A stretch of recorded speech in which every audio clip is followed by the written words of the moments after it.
কুলাউড়া মৌলভীবাজার টিলারগাঁও বাজার সংলগ্ন মাঠে অনুষ্ঠিত আসহাবে বদরিন কাফেলা টিলাগাঁওয়ের উদ্যোগে আয়োজিত আজকের পঞ্চম বার্ষিক তাফসিরুল কোরআন ও সুন্নি মহাসম্মেলনের শ্রদ্ধাভাজন সভাপতি হযরত মাওলানা হারুনুর রশিদ সাহেব, আসহাবে বদরিন কাফেলা টিলাগাঁও।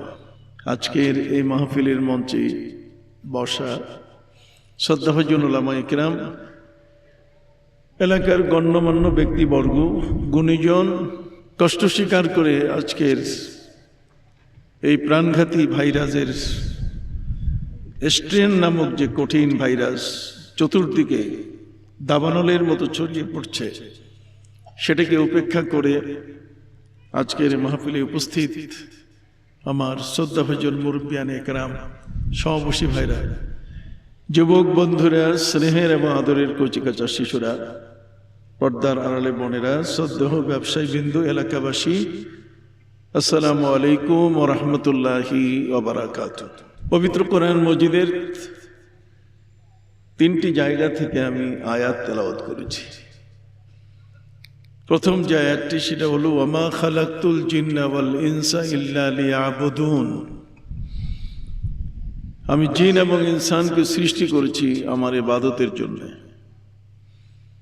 আল্লাহ পাক রব্বুল আলামিন তার ইবাদতের জন্য তৈরি করেছেন আমাদেরকে। কিয়ামতের ময়দানে আমাদেরকে ইবাদত সম্পর্কে জিজ্ঞাসা করা হবে।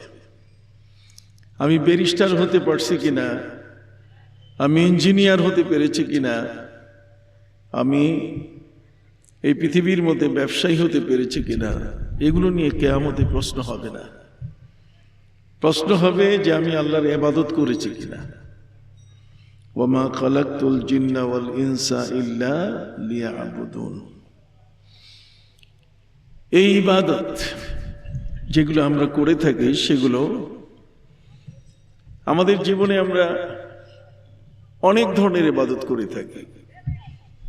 এই ইবাদতগুলোর মধ্যে কতগুলো ইবাদত আছে ফরজ ইবাদত, কতগুলো ইবাদত আছে ওয়াজিব, কতগুলো সুন্নাত, কতগুলো নফল, কতগুলো মুস্তাহাব এবং কতগুলো মুস্তাহসান। এই ইবাদতগুলোর মধ্যে কতগুলো কাজ আমরা করে থাকি যেগুলো মুবাহ, করা যায়। সব মিলিয়ে ঈমানদার ব্যক্তির প্রতিটি কাজ, এটাকে ইবাদতের স্বীকৃতি দেওয়ার জন্য আল্লাহ পাক রব্বুল আলামিন একটা লাইনে তিনি বলে দিয়েছেন, ইন্নাল হাসানাত ইউযহিবনাস সাইয়্যাত। যদি হাসানাত, ভালো কাজ কেউ করে, তাহলে এই ভালো কাজটি করার কারণে তার গুনাহগুলো ঝরে পড়ে যাবে।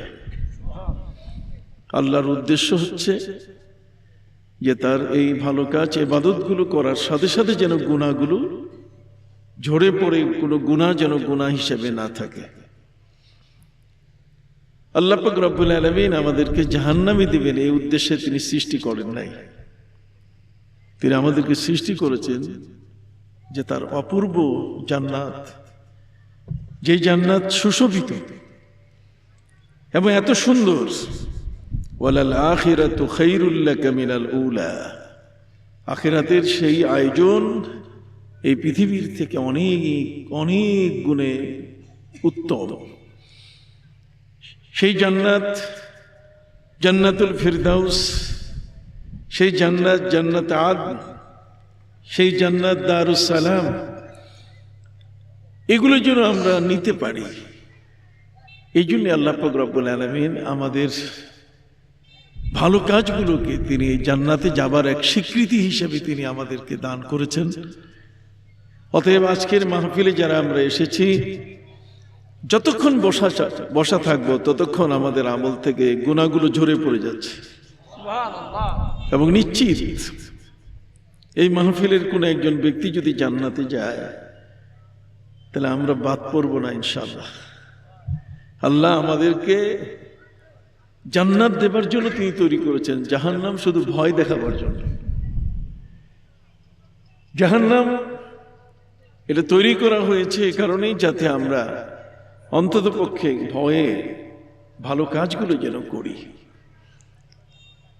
এই ভালো কাজের মধ্যে আল্লাহ তাআলা আমাদেরকে ইবাদত করতে বলেছেন। এই ইবাদতটা কি জিনিস আমি আপনাদের সামনে একটু তুলে ধরতে চাই, এরপরে আমি আলোচনা করব।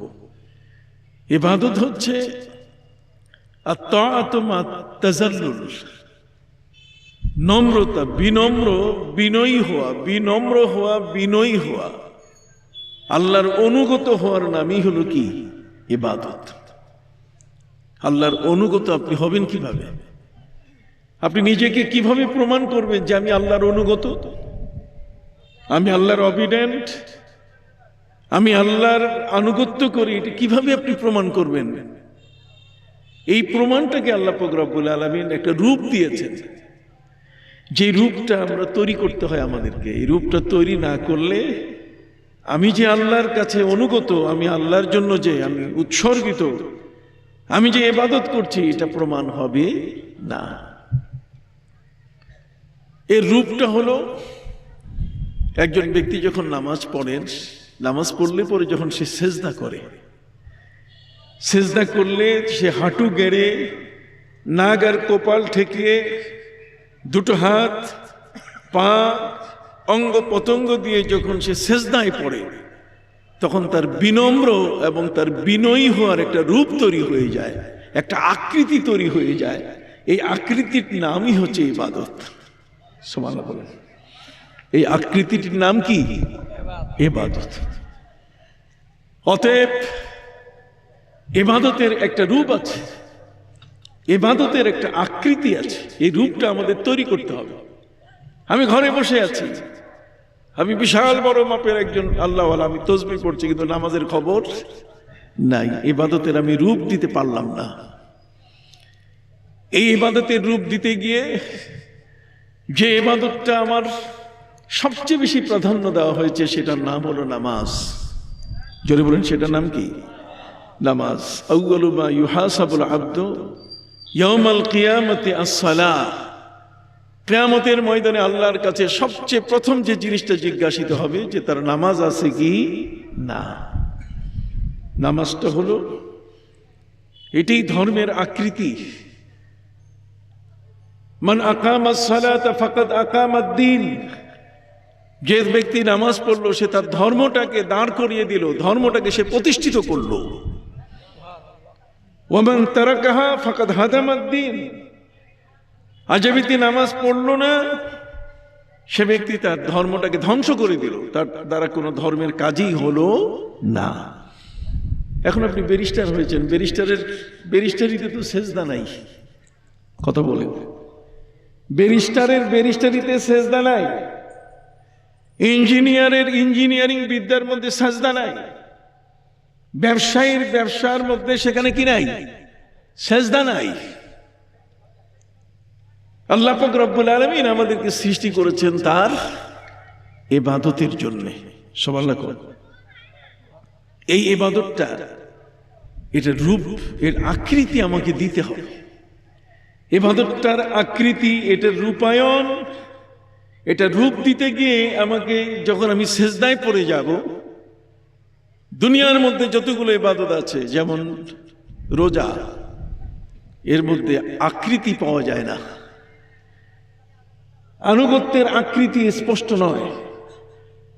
হজের মধ্যে একজন ব্যক্তি যখন সাদা দুপ্রস্থ কাপড় পরেন, তিনি কাবা ঘরে যান, আরাফাতে ময়দানে, এখানে কিছুটা তার দ্বারা একটা রূপ তৈরি হয় ইবাদতের।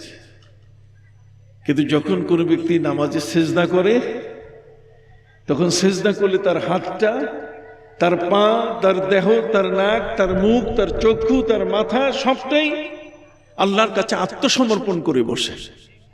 সুবহানাল্লাহ বলেন। এই আত্মসমর্পণকারী এই মানুষটা, যতগুলো আল্লাহর ইবাদত আছে, এই সমস্ত ইবাদতের ইমাম হলো নামাজ। কথা বলুন, সমস্ত ইবাদতের ইমাম কি? আবার বলেন, সমস্ত ইবাদতের ইমাম কি? এই জন্য এই নামাজের ক্ষেত্রে ইমাম আবু হানিফা রাহমাতুল্লাহি আলাইহির আইন হচ্ছে, যদি কোনো ব্যক্তি নামাজ তরক করে, তাহলে তাকে 3 দিন জেলখানায় আটকাতে হবে, তার 3 দিন জেল দিতে হবে, 3 দিন জেল খাটাতে হবে, যেটা সৌদি আরবে এখনো আছে। ইমাম শাফি রহমতুল্লাহ আলাইহি তিনি বলছেন যে নামাজ পড়লো না, সে ইসলামকে ধ্বংস করলো, ইসলামকে দাঁড় করালো না। অতএব আল ফারকু বাইনাল ঈমানি ওয়াল কুফর আত-তারকুস সালাহ। একজন ঈমানদার ব্যক্তি আর একজন কাফেরের মধ্যে পার্থক্য হলো নামাজ। যেহেতু নামাজ পার্থক্য, নামাজ যদি না হয় তাহলে সে ঈমানদার হবে না। এ কারণে ইমাম শাফি রহমতুল্লাহ আলাইহির মাযহাব হচ্ছে, যদি কোনো ব্যক্তি নামাজ তরক করে, নামাজ না পড়ে, তাহলে তাকে কতল করতে হবে, তাকে মেরে ফেলতে হবে। ইমাম শাফির মাযহাবে নামাজ তরককারীকে কতল করতে হবে। আর ইমাম আবু হানিফা রহমতুল্লাহ আলাইহির মাযহাবে নামাজ তরককারীকে জেলখানায় কি করতে হবে, বন্দী করতে হবে। আমার সাথে একটু কথা বলেন আপনারা, আমি ওয়াজ করব। তাহলে 3 দিন পর্যন্ত তার জেলখানায় থাকতে হবে। আমি বদরে গেলাম, কোথায়? বদর। আসহাবে বদরিন, যেই বদরি সাহাবীদেরকে কেন্দ্র করে আপনারা কাফেলা তৈরি করেছেন, আমি সেই বদরে গেলাম। বদর হচ্ছে মদিনা মুনাওয়ারা থেকে 157 কিলোমিটার দূর। 157 কিলোমিটার দূরে বদর। পবিত্র কোরআনের নামটি আল্লাহ উল্লেখ করেছেন, ওয়ালাকাদ নাসারাকুমুল্লাহু বিবাদরিন ওয়া আনতুম আদিল্লা।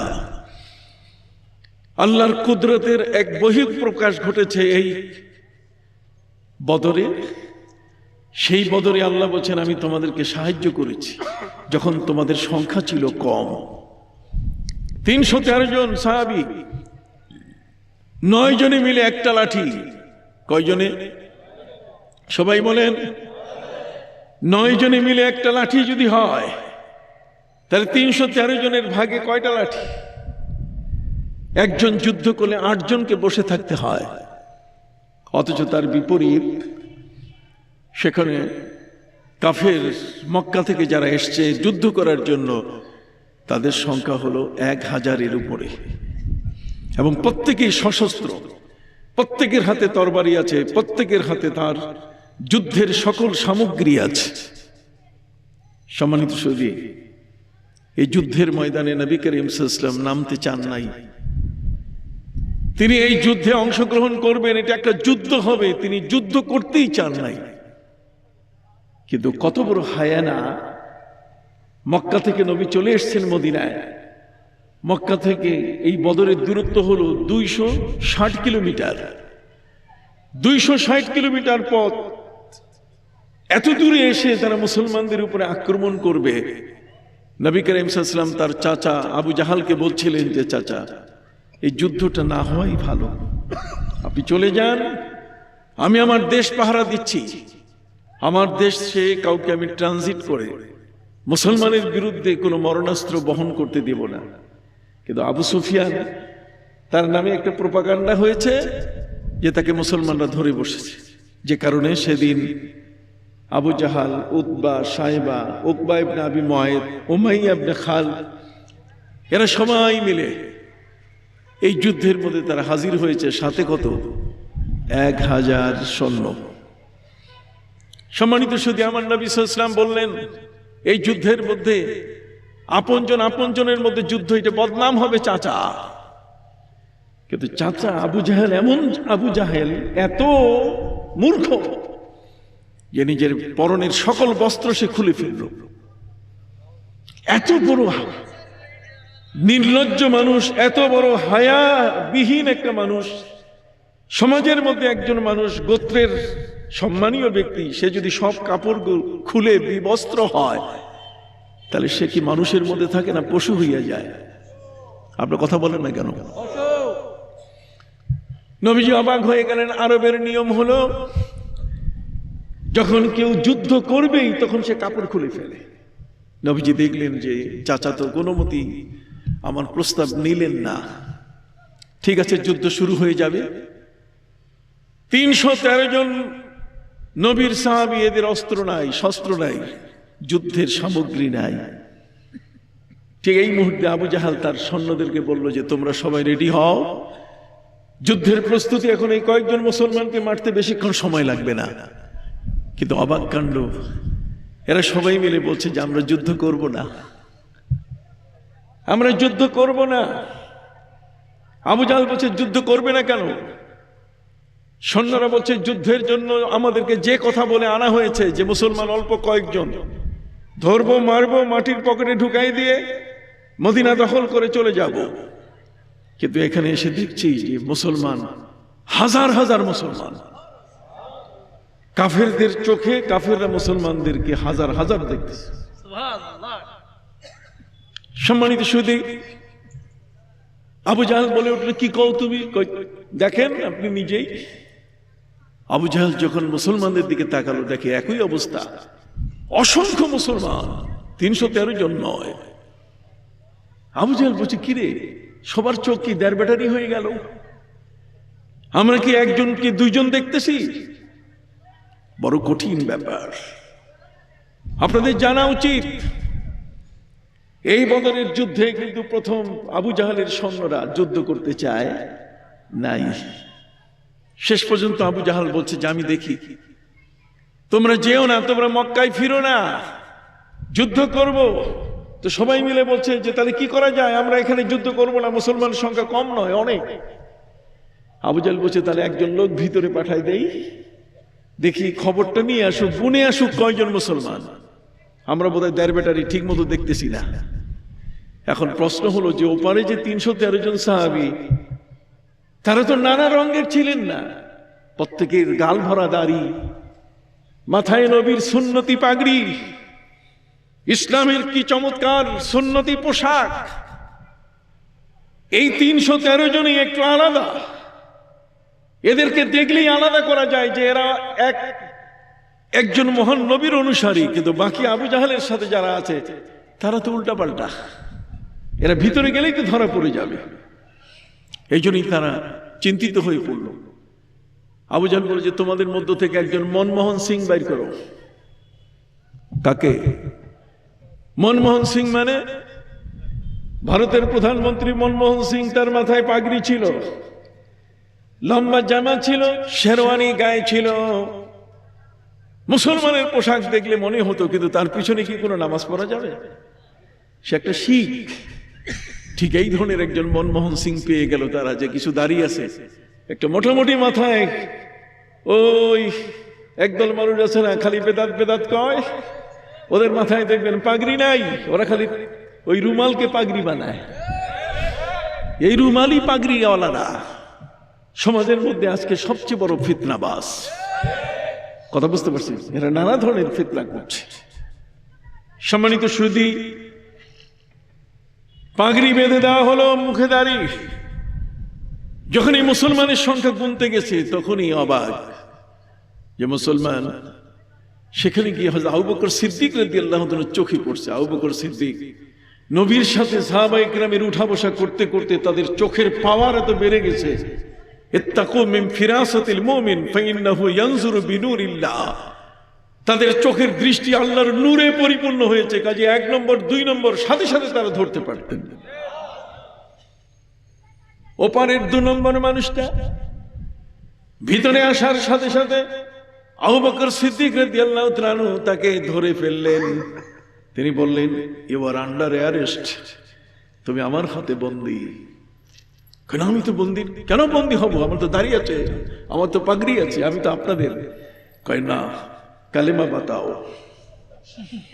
কালেমা বাতাও, কালেমা বলো। এখন তো সারা জীবনে কলেমা শুনছে ভিন্নটা, সে কলেমা পড়া শুরু করলো, ইন্না লিল্লাহি ওয়া ইন্না ইলাইহি রাজিউন। আবু বকর সিদ্দিক রাদিয়াল্লাহু দেখলেন এই তো 2 নম্বর, কি কোন ঠিক না? সম্মানিত সুধী ভাইরা আমার, এর মধ্যে হযরত ওমর ফারুক রাদিয়াল্লাহু তাআলা দেখে ফেলেছেন।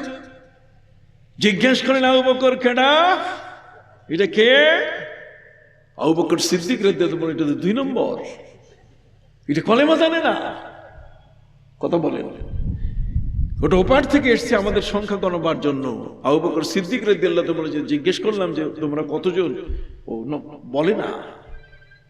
হযরত ওমর ফারুক রাদিয়াল্লাহু তাআলা বললেন যে তাহলে আবু বকর আমাকে দিয়ে দেন, রিমান্ডে নিয়ে নেই।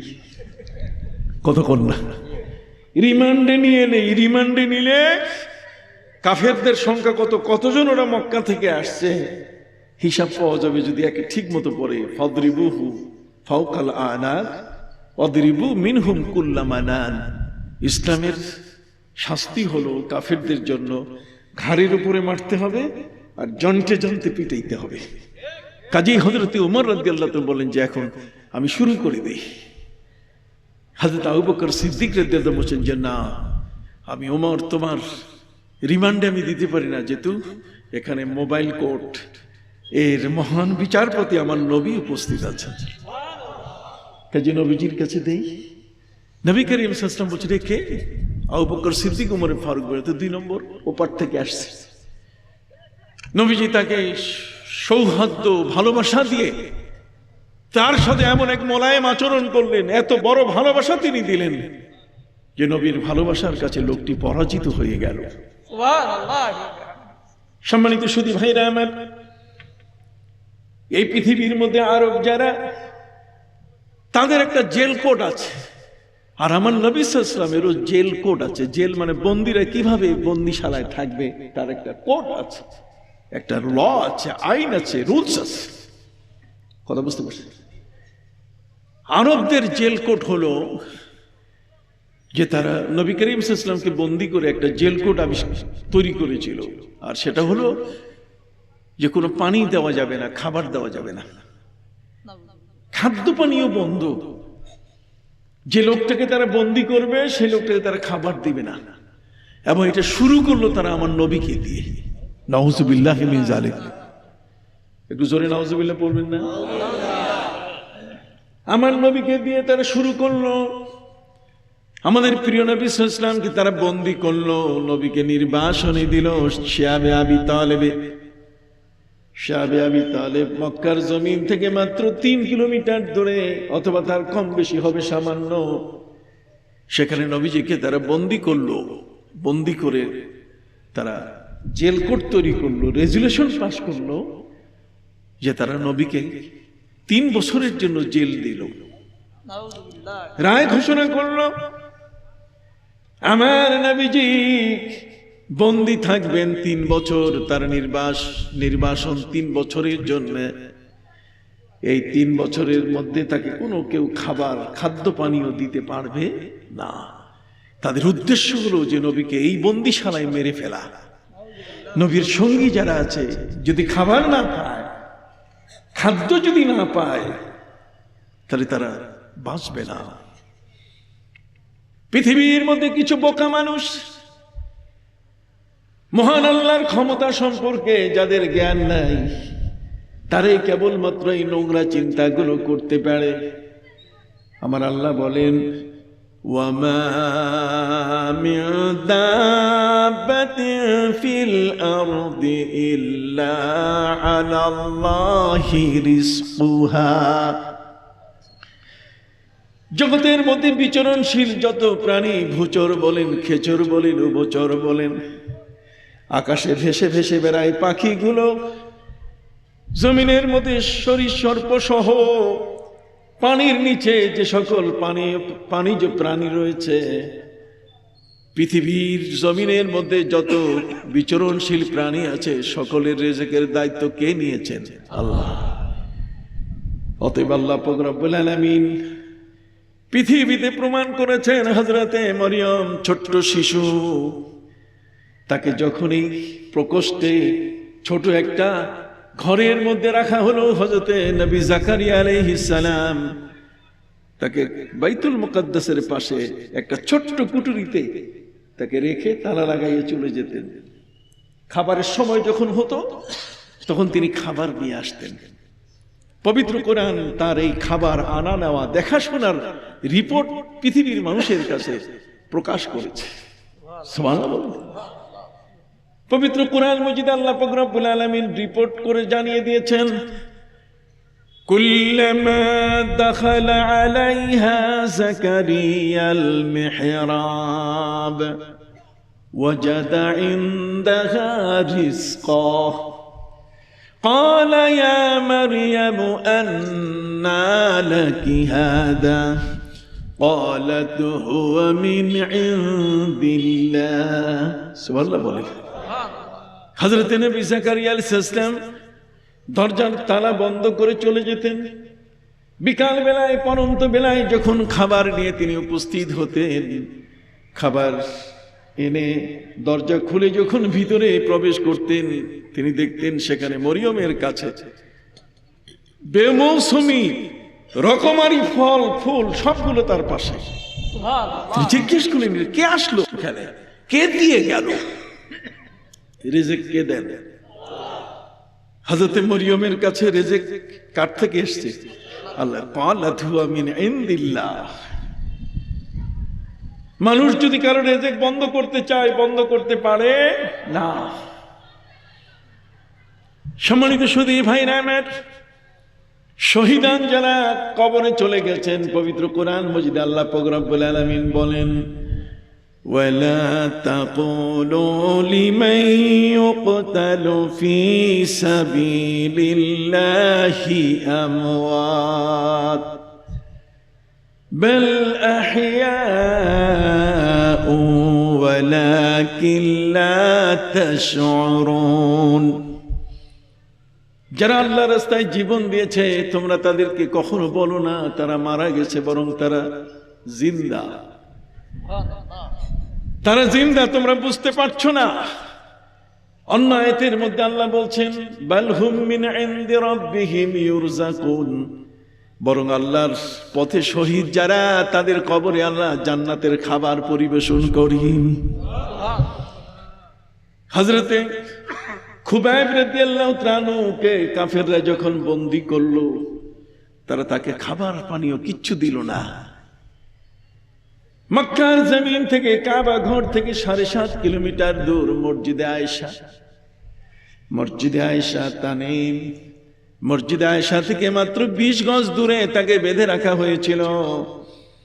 হযরত খুবাইব রাদিয়াল্লাহু তাআলা যেহেতু আরবের বন্দী, আর আরবরা আমার নবীকে দিয়ে সূচনা করেছে যে তারা যদি কোনো মুসলমানকে বন্দী করে তাহলে তাদের জেল কোড হলো যে কোনো খাদ্য পানীয়, কোনো খাবার পানি কিছু দিবে না।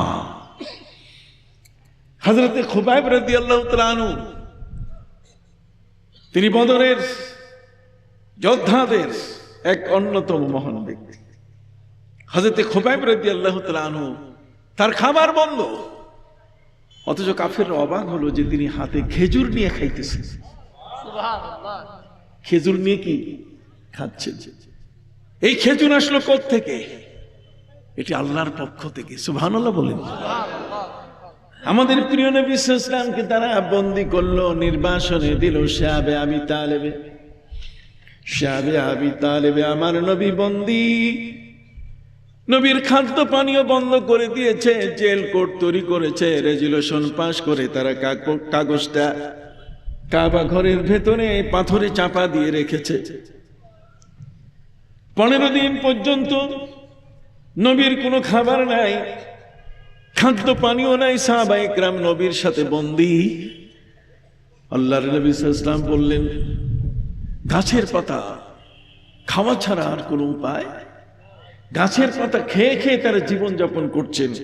মশকের পানি ফুরিয়ে গেছে, তারা চামড়া চাবিয়ে চাবিয়ে জীবন ধারণ করছেন। এই 15 দিন পরে হেশাম নামে একজন ব্যক্তি তিনি জানতে পারলেন যে প্রিয় নবী সাল্লাল্লাহু আলাইহি ওয়াসাল্লাম হযরত মুহাম্মদ সাল্লাল্লাহু আলাইহি ওয়াসাল্লামকে তারা বন্দী করেছে। তখন তিনি দৌড়িয়ে এসে আমার নবী সাল্লাল্লাহু আলাইহি ওয়াসাল্লামের সেই নির্বাসিত এলাকা শাবে আবি তালেবে সেখানে গিয়ে নবীকে দেখে তিনি নির্ঝরণীর মতো চোখের পানি ছেড়ে দিয়ে কাঁদা শুরু করলেন।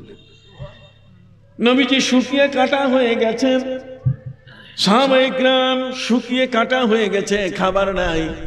15 দিন পর্যন্ত গাছের পাতা খেয়ে খেয়ে তারা বেঁচে আছে। কত বড় কঠিন! হেশাম এই ক্রন্দনরত অবস্থায়, কাঁদা অবস্থায় নবীকে বলছেন, এই অবস্থা ওরা তো আপনার বিরুদ্ধে রেজুলেশন পাস করেছে, এমন জেল কোর্ট তৈরি করেছে, ওরা আপনাকে খাবার দেবে না, পানিও দেবে না।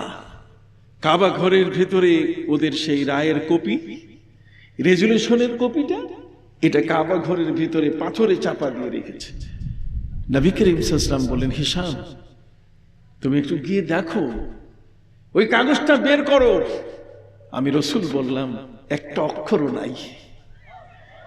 রেজুলেশনের মধ্যে ওদের কোনো জেল কোড আর ওদের রেজুলেশনের কোনো রায় কিচ্ছু নাই, একটা সাদা হোয়াইট পেপার, হোয়াইট পেপার ছাড়া আর কিছু পাবে না।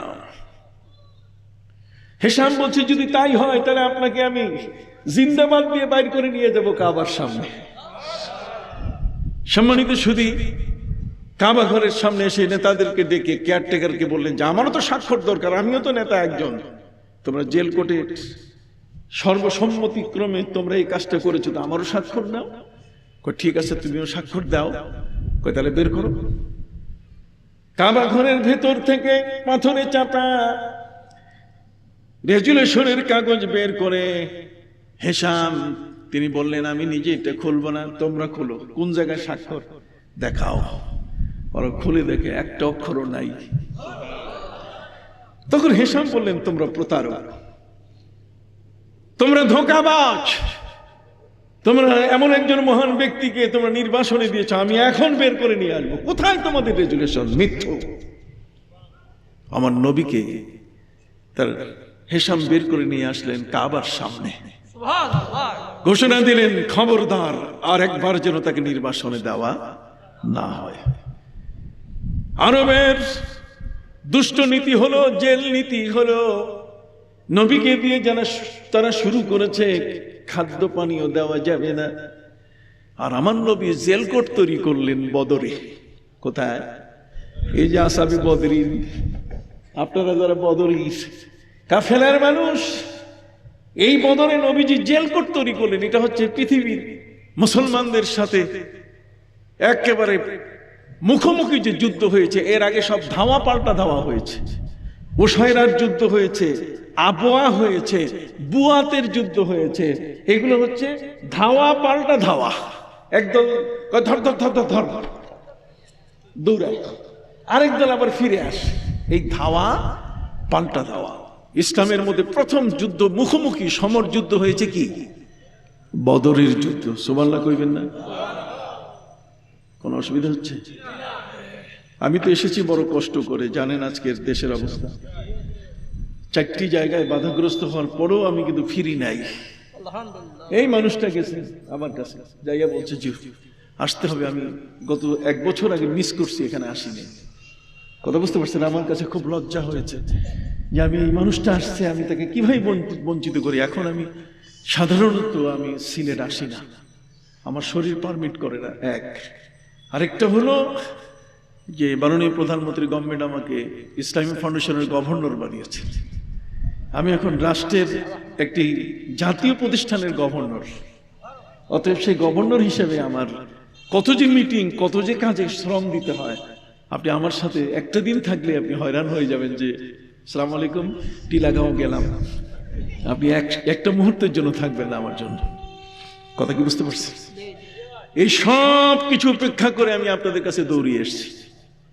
আবার কালকে সকাল 7টার সময় আমেরিকায় আমাকে বক্তব্য দিতে হবে। ওখানে 1.5 ঘন্টা বক্তব্য, পেনসিলভেনিয়া, ওয়াশিংটন ডিসি। কথা বুঝতে পারছি? সবাই মিলে তারা আমার বক্তব্য শুনবেন। কথা বুঝতে পারছি? অতএব সম্মানিত শুধু লাঠি মেয়ের মতো আমি ঘুরছি আমার এই সময়। আল্লাহর মেহেরবানি আজকে এখানে আসতে পেরে আমার নিজেকে কাছে খুব ভালো লাগছে।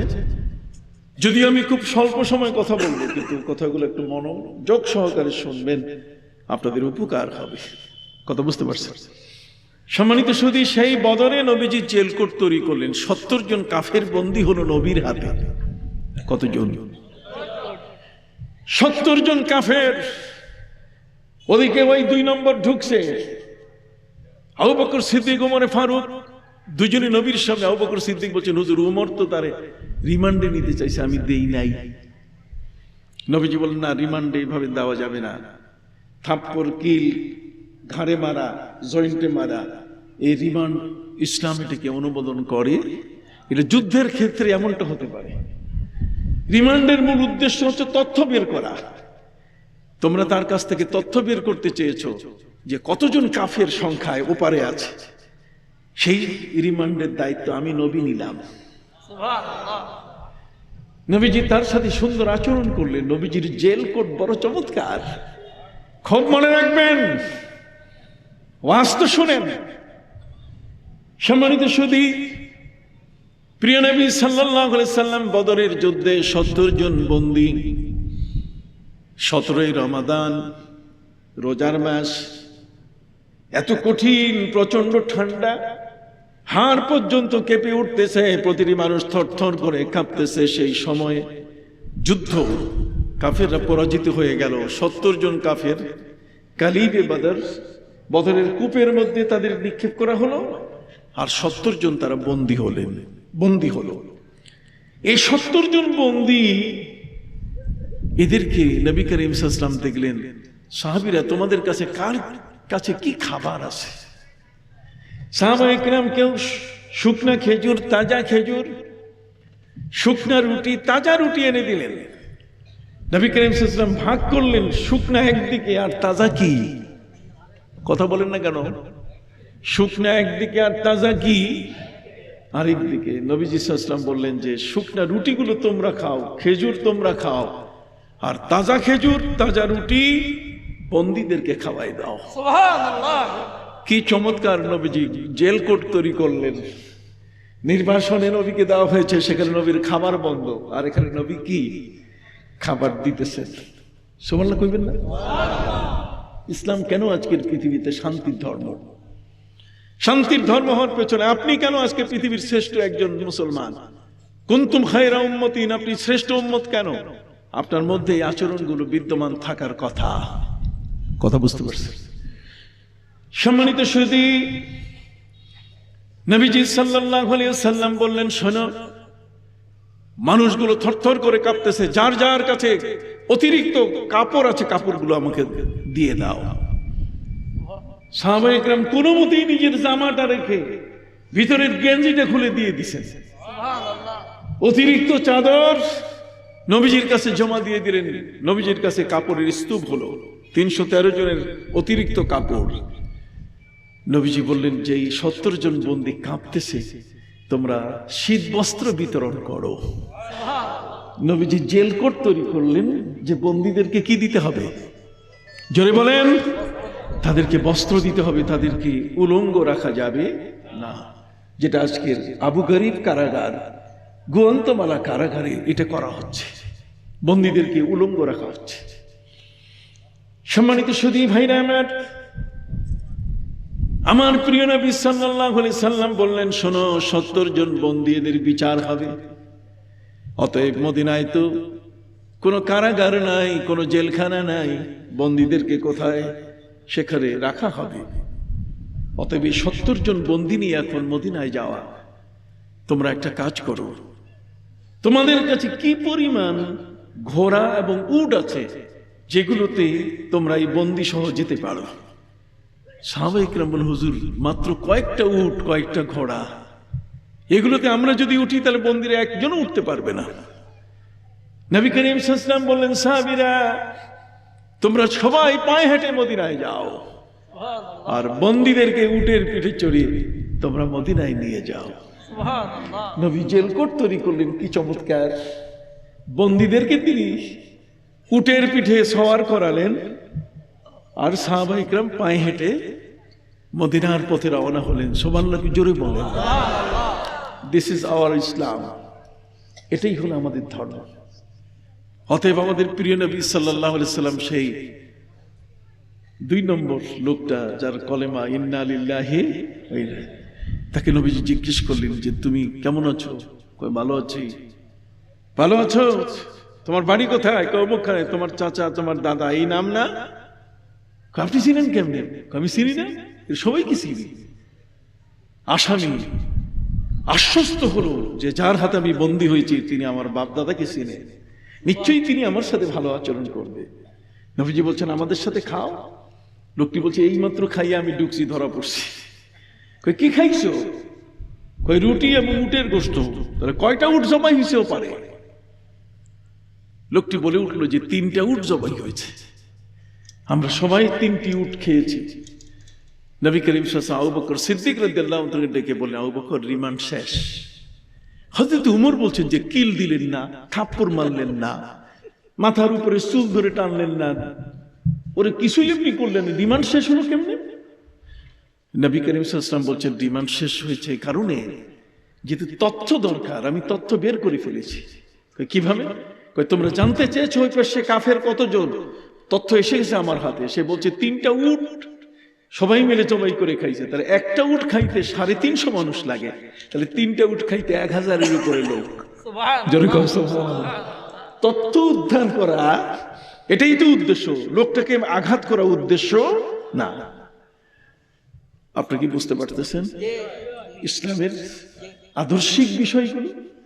ইসলামের এই বিষয়গুলো আমরা অনেকটাই আমাদের আলোচনার মধ্যে নাই। দুনিয়ার বাজে কিসসা, গান, কতক্ষণ না, এগুলো নিয়ে আমাদের বক্তারা এখন ব্যস্ত আছে। এই জন্য এগুলোর উপরে আমরা এখন সেন্সর করছি। আগামীতে আমরা আমাদের পক্ষ থেকে এগুলোর উপরে সেন্সর করব যে না, এই ধরনের বক্তাদেরকে আর কখনো আনা যাবে না। সম্মানিত সুধী, পবিত্র কোরআনের আয়াত আমি তেলাওয়াত করেছি, ওয়ামা খালাকতুল জিন্না ওয়াল ইনসা ইল্লা লিয়াবুদুন। জিন এবং ইনসানকে আমি সৃষ্টি করেছি আমার ইবাদতের জন্য। তাহলে ইবাদতটা কি জিনিস? ইবাদত হচ্ছে এমন একটা জিনিস যেটাতে আমি নম্র হব, যে কাজটা করলে আমার নম্রতা প্রকাশ পাবে, যে কাজটা করলে আমার বিনয়ী হওয়া প্রমাণ হবে, যে কাজটা করলে পরে আমাকে বলবে যে আমি অনুগত। আর এই কাজটির সর্বোচ্চ যে প্রমাণটা সেটা হলো সেজদা। যদি করেন কি সেজদা। এই জন্য আমার দান সদকা এগুলো ইবাদত, জিকির আজকার এটাও ইবাদত, রোজা এটাও ইবাদত, হজ এটাও কি ইবাদত। কিন্তু এই ইবাদতগুলোর মধ্যে ইমাম, ইবাদতের ইমাম হলো কি নামাজ। যেরকম সুবহানাল্লাহ। আর সেই নামাজের মধ্যে যখন আমরা সেজদা করি তখন আমার হাত, আমার পা, আমার নাক, চোখ, এটা যখন সেজদায় আমি পড়ি তখন আমার পা দুখানা, আমি সেজদা করলে নাক আর কপাল শুধু লাগাই না, বরং 2 হাঁটু গেড়ে আমার পেছনের পা দুখানা যদি উপরে থাকে তাহলে সেজদা হবে না, ওটা মাটির সাথে লাগানো থাকতে হবে। কি কোন ঠিক কিনা? তাহলে দেখেন আমি আপনাদেরকে একটা অবয়ব দেখাচ্ছি, মাটির সাথে লাগানো, নাকটা, কপালটা মাটির সাথে, তাহলে সব কিছু মিলিয়ে সে মাটির সাথে এমন একটা আকৃতি তৈরি করেছে, এমন একটা রূপ তৈরি করেছে যে রূপটা হচ্ছে আল্লাহর কাছে একটা বিনম্রতার একটা ছবি। কথা বলেন, এই বিনম্রতার ছবিটার মধ্যে আমার হাতখানা যখন কেবলামুখী হয়ে বসে তখন ওই হাতখানা ঘোষণা করে যে আর এই হাত দিয়ে কখনো মিথ্যা কিছু লিখবো না, কখনো এই হাত দিয়ে অন্যায় কোনো কাজ করব না, ঘুষ নিব না, সুদ নিব না। নামাজের মধ্যেই সে বিনম্রভাবে আল্লাহর কাছে তার হাত দুখানাকে সোজা করে বলে, পা দিয়ে বলে যে আমি আর কখনো সিনেমা হলে যাব, কখনো আর নাটক নোবেল দেখতে যাব না, কখনো আর ওই সরস্বতী পূজা অথবা তার বিসর্জন কিভাবে পানিতে চুবাইতেছে এটা আমি দেখতে যাব না।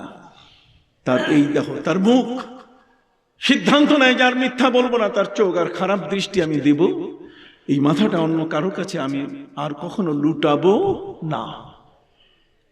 তাহলে এই সর্বোচ্চ ইবাদত এইটা করার জন্য আল্লাহ তাআলা পবিত্র কোরআনে চমৎকার একটা আয়াত তিনি আমাদেরকে বলেছেন। আল্লাহ বলছেন, ওয়ালাকাদ বাআসনা ফি কুল্লি উম্মাতির রাসূলান আনি ইবুদুল্লাহ ওয়াজতানিবুত তাগুত। যত নবী পৃথিবীর মধ্যে পাঠিয়েছি সকল নবীর একটাই মিশন, একটাই কথা, আনি ইবুদুল্লাহ, আল্লাহর ইবাদত করো। কতক্ষণ আল্লাহর কি ইবাদত। আর সেই ইবাদতের মধ্যে শ্রেষ্ঠ ইবাদত, ওই ইবাদতটার মধ্যে শ্রেষ্ঠ যে রূপটা সেটা কি নামাজ। কতক্ষণ এটার গুরুত্ব এত বড়, যেটার আয়োজন করতে গেলে উজু লাগে, গোসল লাগে, পবিত্রতা লাগে, কেবলা লাগে, হাত পা অঙ্গ পতঙ্গ সবকিছু পবিত্র থাকা লাগে। এই সবকিছু মিলিয়ে এই ইবাদতটা আমাদের যত নবী এবং রাসূল এসেছেন প্রত্যেক নবী এই ইবাদতটি করেছেন এবং প্রত্যেক নবী তার উম্মতকে বলেছেন তোমরা কি করো, এইভাবে তোমরা আল্লাহর আনুগত্য করো। সুবহানাল্লাহ। এই আনুগত্য করতে গিয়ে কেউ মানছে কেউ মানে নাই। যেমন হযরত হুদ আলাইহিস সালাম, তাকে আল্লাহ পাক রব্বুল আলামিন আদ জাতির কাছে নবী করে পাঠিয়েছেন। যত নবী, সমস্ত নবী ইবাদত করতে বলেছেন। ওয়া ইলা আদিন আখাহুম হুদা فقال يا قوم اعبدوا الله ما لكم من إله غيره। সুবহানাল্লাহ বলেন। আদ জাতি পৃথিবীর মধ্যে একটি দুর্ধর্ষ জাতি। সেই জাতির কাছে আল্লাহ তাআলা নবী করে পাঠিয়েছেন হযরত হুদ আলাইহিস সালামকে। আর সেই হুদ আলাইহিস সালাম তার জাতিকে বলছেন তোমরা আল্লাহর কি করো, ইবাদত করো। সুবহানাল্লাহ। পৃথিবীর মধ্যে আরেকটা দুর্ধর্ষ জাতি আছে যার নাম হলো সামুদ। আল্লাহ বলেন ওয়া ইলা সামুদ আখাহুম সালিহা فقال يا قوم اعبدوا الله ما لكم من إله غيره।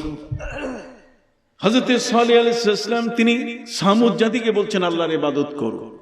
আল্লাহ বলেন ওয়ালাকাদ বাসনা ফি কুল্লি উম্মতির রাসূলা, প্রত্যেক জাতির জন্য আমি রাসূল পাঠিয়েছি এবং প্রত্যেক নবীর একটি কথা ছিল আনি ইবাদুল্লাহ, তোমরা আল্লাহর কি করো, ইবাদত। ওই ইবাদতটা করার জন্যই আমাদের নবী সাল্লাল্লাহু আলাইহি ওয়াসাল্লাম শবে বরাতে তিনি বলছেন ফাকুমু লাইলাহা ওয়া সুমু নাহারাহা। বরাতের রাত যখন আসবে, লাইলাতুল বরাত যখন আসবে, ফাকুমু লাইলাহা, সারা রাত ভরে নফল ইবাদত করবে। সুবহানাল্লাহ কোন। আর দিনভর নফল রোজা রাখবে। সুবহানাল্লাহ কোন। তাহলে বোঝা গেল রাত ভর ইবাদত করবে। এই যে ইবাদতটা সেজদায় থাকবে, মাথা নত করে থাকবে, আনুগত্য প্রমাণ করবে, তুমি আল্লাহর কাছে বিনম্র ভাবে থাকবে। এই রাতটা আল্লাহ প্রথম আসমানে আসেন। প্রথম আসমানে আল্লাহ আসেন, সে আল্লাহ ডাক দেন ইন্নাল্লাহা ইয়ানজিলু বিগুরুবিশ শামসি ইলা সামাইদ দুনিয়া। এই পৃথিবীর আকাশে আল্লাহ আসেন, তিনি ডাক দেন ইয়া মান মুস্তাগফির ফাগফির আলা, কে মাফ চাও আমি তাকে ক্ষমা করে দেব। সুবহানাল্লাহ। কে মান মুস্তারজিকুন ফারজুকা, রিজিক চাও আমি তাকে রিজিক পূর্ণ করে দেব। আলামাম মুবতালান, কার অসুস্থতা আছে, রোগ আছে, ব্যারাম আছে, পীড়া আছে, কার কি বালা মুসিবত আছে আমাকে বলো, আজকে আমি তোমার বালা মুসিবত, তোমার রোগ শোক সব দূর করে দেব। আলা কাযা হাত্তা ইয়াতলু আল ফজর। এই আহ্বান আল্লাহর চলতে থাকে কোন পর্যন্ত? ফজর পর্যন্ত। ইবাদতের আকৃতি নিয়ে আমরা এই রাতে নামাজ পড়ি। আর ওই বাতিল মৌলবী বলতেছে এই রাতটাতে নাকি আমরা পূজা করি, এটা নাকি পূজার রাত। আপনি কল্পনা করতে পারেন? এই জন্য এদেরকেও দেশে নিষিদ্ধ করতে হবে। কতক্ষণ এদেরকেও দেশে কি করতে হবে? নিষিদ্ধ করতে। মুসলমানের ইবাদত মাথা নত করে সেজদা করে, সেজদার আকৃতি যার ভিতরে আছে, যে ব্যক্তি পবিত্রতার সাথে আল্লাহর নামে সেজদা করে, তাও মসজিদে, এই মৌলবী সেদিন তালা লাগায়, মসজিদ বন্ধ করে, ইবাদত করতে দেয় না। অথচ আল্লাহ আমাকে সৃষ্টি করেছেন কিসের জন্য? ইবাদতের জন্য। যত নবী জগতের মধ্যে এসেছেন সকল নবীর মিশন হলো আল্লাহর ইবাদত করো। এবং সেই ইবাদত ঠিক মাছের পেটে পর্যন্ত ঢুকে হযরত নবী ইউনূস আলাইহিস সালাম, নবী ইউনূস আলাইহিস সালাম তিনি কওমের মানুষদেরকে বললেন যে তোমরা আল্লাহর পথে আসো, আল্লাহর ইবাদত করো। ওরা বলছে কিসের ইবাদত তোমার আল্লাহর? আমাদের বাপদাদারা মূর্তি দেবদেবীর সামনে মাথা নত করেছে, এগুলোই তো আমাদের আল্লাহ, এগুলোই তো লিয়ুকাররিবুনা ইলাল্লাহি যুলফা, এগুলো আল্লাহর কাছে আমাদেরকে নিয়ে দিবে। হযরত নবী ইউনূস আলাইহিস সালাম যেই গ্রামের নবী হয়ে আসছেন, আমি ওই গ্রামে গেছি। ওই গ্রামটার নাম হলো নাইনুয়া। নাম কি? বর্তমান যে কারবালা, হযরত ইমাম হুসাইন রাদিয়াল্লাহু তাআলা আনহু যেখানে শহীদ হয়েছেন, তাকে যে শহীদ করে দেওয়া হয়েছে সেখান থেকে খুব বেশি দূরে নয়, ফুরাতের কাছে, ফোরাত নদীর কি কাছে, এর নাম হলো নাইনুয়া গ্রাম। এই নাইনুয়া গ্রামের নবী হয়ে এসেছেন হযরত নবী ইউনূস আলাইহিস সালাম। গ্রামের মানুষদেরকে তিনি বললেন, অল্প গ্রাম, ছোট, এই ছোট্ট গ্রামের জন্য আল্লাহ একজন নবী পাঠালেন, নবী ইউনূস আলাইহিস সালামকে। আল্লাহ পবিত্র কোরআনে তার কয়েকটা নাম বলেছেন। পবিত্র কোরআনে আল্লাহ তাআলা তাকে জান্নুন বলেছেন। জান্নুন, জান্নুন মানে মাছওয়ালা নবী। কথা বলে না, উনি কি মাছওয়ালা নবী। হযরত নবী ইউনূস আলাইহিস সালাম তিনি গ্রামের মানুষদেরকে বললেন, যদি আল্লাহর ইবাদত না করো তাহলে আল্লাহর গজব আসবে। ওরা বলছে কবে? কয় মাসে আসবে। ওরা বলছে মাসটা শেষ হওয়ার আগে তোমার উপরে গজব শুরু করে দিব। নবী ইউনূস আলাইহিস সালাম বলেন, যার ঈমান নাই, যার ধর্ম নাই, সে তো যা ইচ্ছা তাই করতে পারে। উনি জীবনটাকে রক্ষা করার জন্য উনি নদী পাড়ি দিতে নৌকায় গিয়ে উঠলেন, যার এই গ্রামে আমি থাকবো না। আত্মরক্ষার জন্য এই ধরনের প্রোগ্রাম করা, আত্মরক্ষার জন্য, নিজের জীবনের সেফটির জন্য এক জায়গা থেকে আরেক জায়গায় যাওয়া, এটা অন্যায় নয়, এটা শরীয়ত পারমিট দিয়েছে, পারমিশন দিয়েছে, এটা পারমিটেড বাই শরিয়া। ইসলামী শরিয়ত, ইসলামী লতে এটাকে অনুমোদন দেওয়া হয়েছে। কিন্তু হযরত নবী ইউনূস আলাইহিস সালামের কপালে তা সইল না। কেন? যে তিনি ডাইরেক্ট আল্লাহর পক্ষ থেকে নিয়ন্ত্রিত, যেহেতু আল্লাহ তাকে নবী করে পাঠিয়েছেন, কাজে গ্রাম ছেড়ে নৌকায় উঠতে গেলে আল্লাহর অনুমতি নেওয়া দরকার ছিল। এই জন্য আল্লাহ মাইন্ড করছেন। কতক্ষণ আল্লাহ কি করছেন? আপনি কি বুঝতেছেন কিনা আমি জানি না। আমি তো আজকে আপনাদের এখানে আসি না, যুগ যুগ ধরে, 2 যুগ ধরে কিন্তু আমি সিলেটে আসা যাওয়া করেছি, এখন আর সুযোগ কম। সম্মানিত সুধী ভাইরা আমার, হযরত নবী ইউনূস আলাইহিস সালাম নৌকায় তিনি উঠলেন। আল্লাহ বললেন, না, তুমি আমার অনুমতি ছাড়া রওনা করেছো, আমার অনুমতি নাও নাই, কাজে তোমাকে এখন আমি পার হতে দিব না। মাঝি যাত্রী বোঝাই, মালামাল বোঝাই, নগিয়ার বৈঠা নিয়ে হেইও মাঝি টান দেয়, কিন্তু নৌকার মাথা সামনে যায় না, ফিরে আবার পিছনে আসে। নবী ইউনূস আলাইহিস সালাম তিনি দেখলেন ঘটছে কি। সাথে সাথে মাঝি বলে উঠলো যে এখানে কোনো পলাতক গোলাম নিশ্চয়ই তার মুনিবকে না বলে এখানে আসছে। দেখছেন, এমন একজন গোলাম এখানে এসছে যে তার মুনিবের অনুমতি ছাড়া। হযরত নবী ইউনূস আলাইহিস সালাম তিনি বললেন, আমি সেই গোলাম, আমার মুনিব আল্লাহ, তার অনুমতি ছাড়া আমি নৌকায় উঠেছি। সবাই বলছে নাদুস নুদুস চেহারা। কোন নবী কালো ছিলেন না, পৃথিবীর মধ্যে কোন নবী কালো বর্ণের ছিলেন না, সব নবী ছিলেন হৃষ্টপুষ্ট স্বাস্থ্যবান। দেখলেই চোখের পানি চলে আসে, দেখলেই অবাক হতে হয়, চেহারার দিকে তাকিয়ে থাকতে হয়, পলকহীন নেত্রে নবী রাসূলগণ এত সুন্দর ছিলেন। জোরে বল সুবহানাল্লাহ। হযরত ইউসুফ আলাইহিস সালামকে দেখে জুলাইখা কি করছে জানেন না? কাজে যত নবী এসেছে, মা মিন নাবিয়্যিন ইল্লা কানা হুসনা সূরা, যত নবী জগতের মধ্যে এসেছেন প্রত্যেক নবী হলেন সর্বসুন্দর, অতি সুন্দর প্রত্যেক নবী। কালা মানুষকে আল্লাহ নবী বানান নাই। এই জন্য লোকমান তিনি নবী নন, তিনি গায়ে কালো ছিলেন। উনি কি, আমরা অনেকে লোকমান আলাইহিস সালাম বলি, অনেকে নবী মনে করি, কিন্তু যার নামে সূরা লোকমান তিনি কিন্তু নবী নন। যদিও তিনি পৃথিবীর মধ্যে বেঁচে ছিলেন 1000 বছর। কত বছর? এবং এই লোকমান হাকিম তিনি তার জীবনে 4000 নবী পাইছেন। কত? উনি বলেছেন ইন্নী খাদামতু আরবাতা আলাফিম মিনাল আম্বিয়া, আমি আমার জীবনে 4000 নবীর খেদমত করছি। তাহলে একজন মানুষ 4000 নবীকে পাওয়া এটা ছোট কথা? আপনার কথা কন না। 4000 নবী তিনি পেয়েছেন। সেই লোকমান তিনি বলেছেন যে আমি 4000 নবীর কাছ থেকে 8টা জিনিস শিখেছি। কয়টা? 8টা জিনিস আমি তার কাছ থেকে শিখেছি। কি চমৎকার তার বর্ণনা। 8টা জিনিসের মধ্যে একটা হলো যে ইজা কুনতা ফিস সালাহ ফাহফাজ কালবাক, যখন তুমি নামাজে দাঁড়াবে তখন কলবটাতে রশি লাগাও, মনটাতে রশি লাগাও, এটা যেন ওই হিসাবের বাক্সে না ঢুকে, এটা যেন দোকানে দৌড় না দেয়, ফুটবল খেলার মাঠে দোকানে যেন না যায়। ইজা কুনতা ফিস সালাহ ফাহফাজ কালবাক ওয়া ইজা কুনতা ফি বাইতিল গায়রি ফাহফাজ আইনাক, যদি অন্যের বাড়িতে ঢুকো তাহলে তোমার চোখ দুটাকে রশি লাগাবে যাতে ওই বাড়ির মেয়েদেরকে দেখার চেষ্টা না করে। আপনারা বোধহয় কেউ শুনেন নাই, সবাই শুনছেন? হাত উঠান দেখি, মারহাবা। তাহলে অন্যের বাড়িতে যাই দেখবে নাকি? এই নাকি? খবরদার। কথা বুঝতে পারছেন? ইয়া আইয়ুহাল্লাযীনা আমানু লা তাদখুলু বুয়ুতান গায়রা বুয়ুতিকুম হাত্তা তাস্তানিসু ওয়া তুসাল্লিমু আলা আহলিহা। হে ঈমানদার ব্যক্তিরা, অন্যের বাড়িতে প্রবেশ করে খবরদার হু হু করে ঢুকবে না, বরং ঘরের মধ্যে ঢুকার আগে অনুমতি চাবে। কথা বলেন না? অন্যের ঘরে ঢুকতে গেলে কি লাগবে? অনুমতি। তার মানে চাচার ঘরে ঢুকলে লাগবে না, বড় ভাইয়ের ঘরে ঢুকলে লাগবে না। কথা কয় না? লাগবে না।